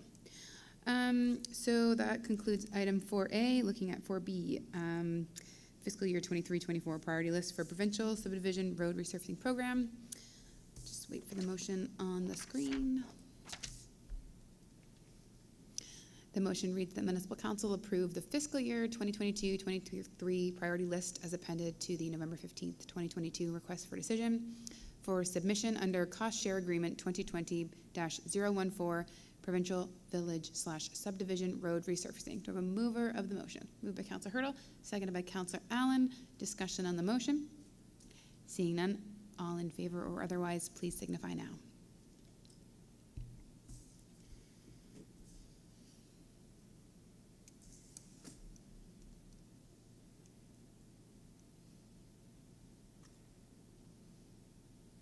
The motion carries unanimously. Thank you.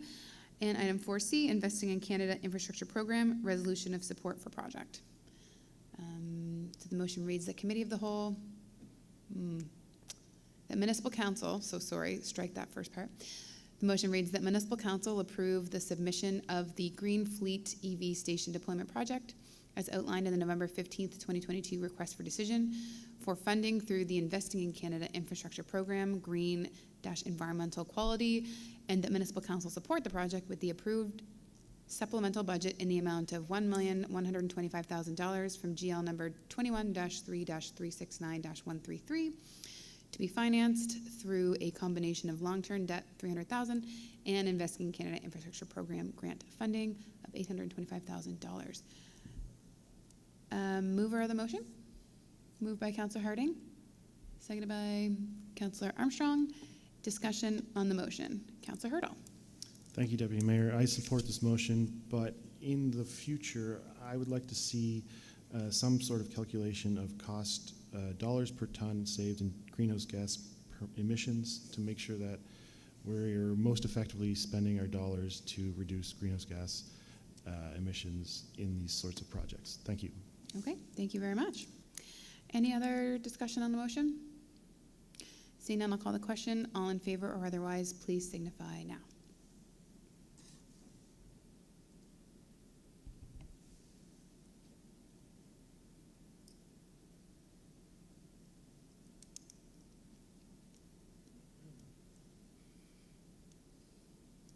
And the motion carries unanimously. Thank you.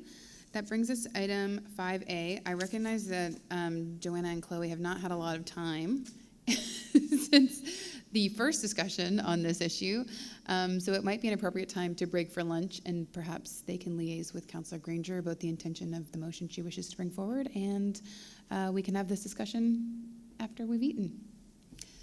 Are folks okay with that? Break for half an hour? Okay. See you at 12:30. You are recessed. Thank you very much.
Okay, sure. Well, we're going to call us back into order. Go ahead.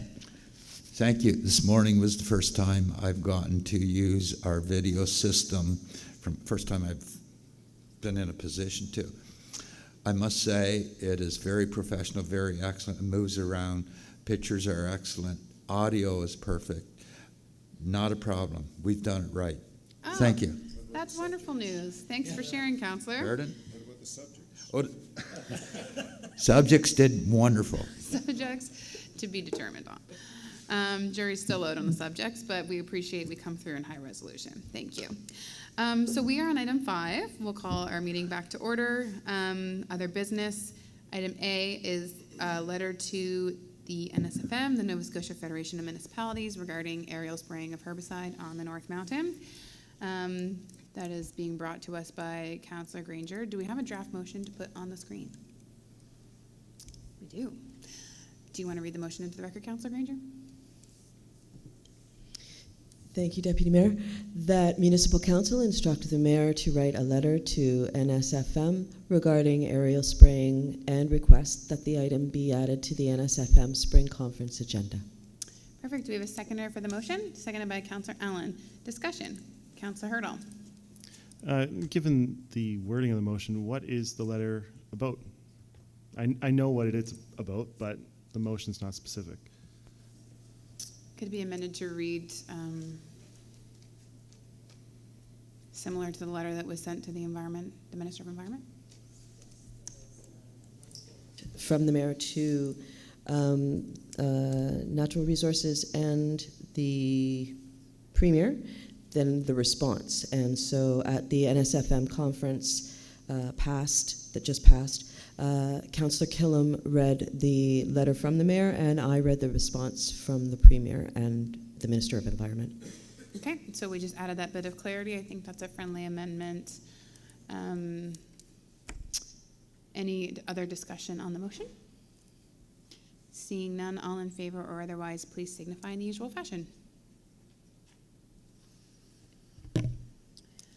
And I will note, after this vote, we will go to comments from the public. I don't believe there are any, and we do have 5 items to discuss in camera.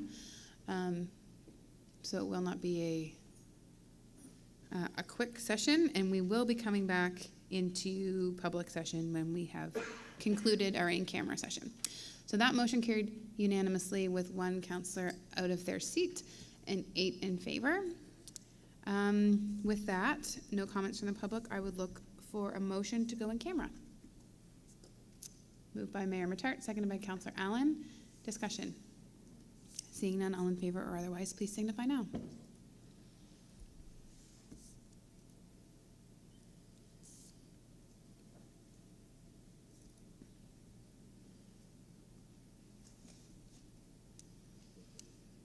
The motion carries. We just now in camera, waiting for the thumbs up from the clerks.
All right, thank you very much. We are back in public session, live at the special council meeting of the municipality of the County of Kings.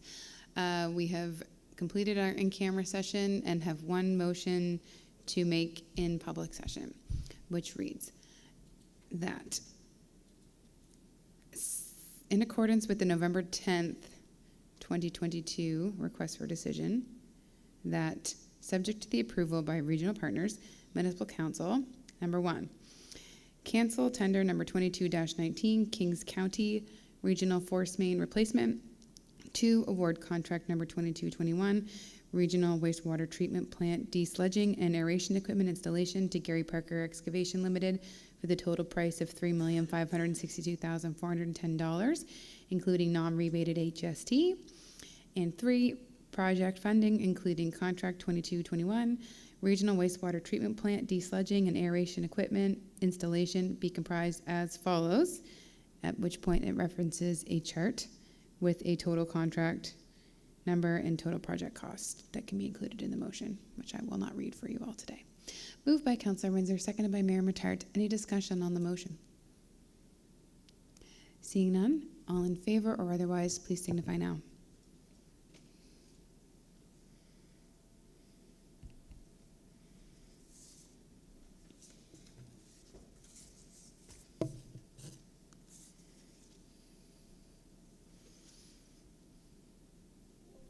The motion is carried. Thank you very much. Appreciate all of council's attendance and attention during this day and all the work of staff that got us to this point. Much appreciated. Motion to adjourn. Moved by Councillor Armstrong, seconded by Councillor Meisner and Granger.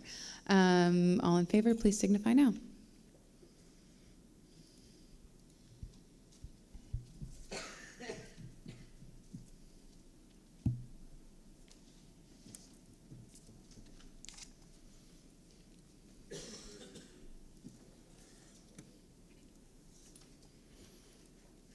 Thank you, everyone. We are adjourned.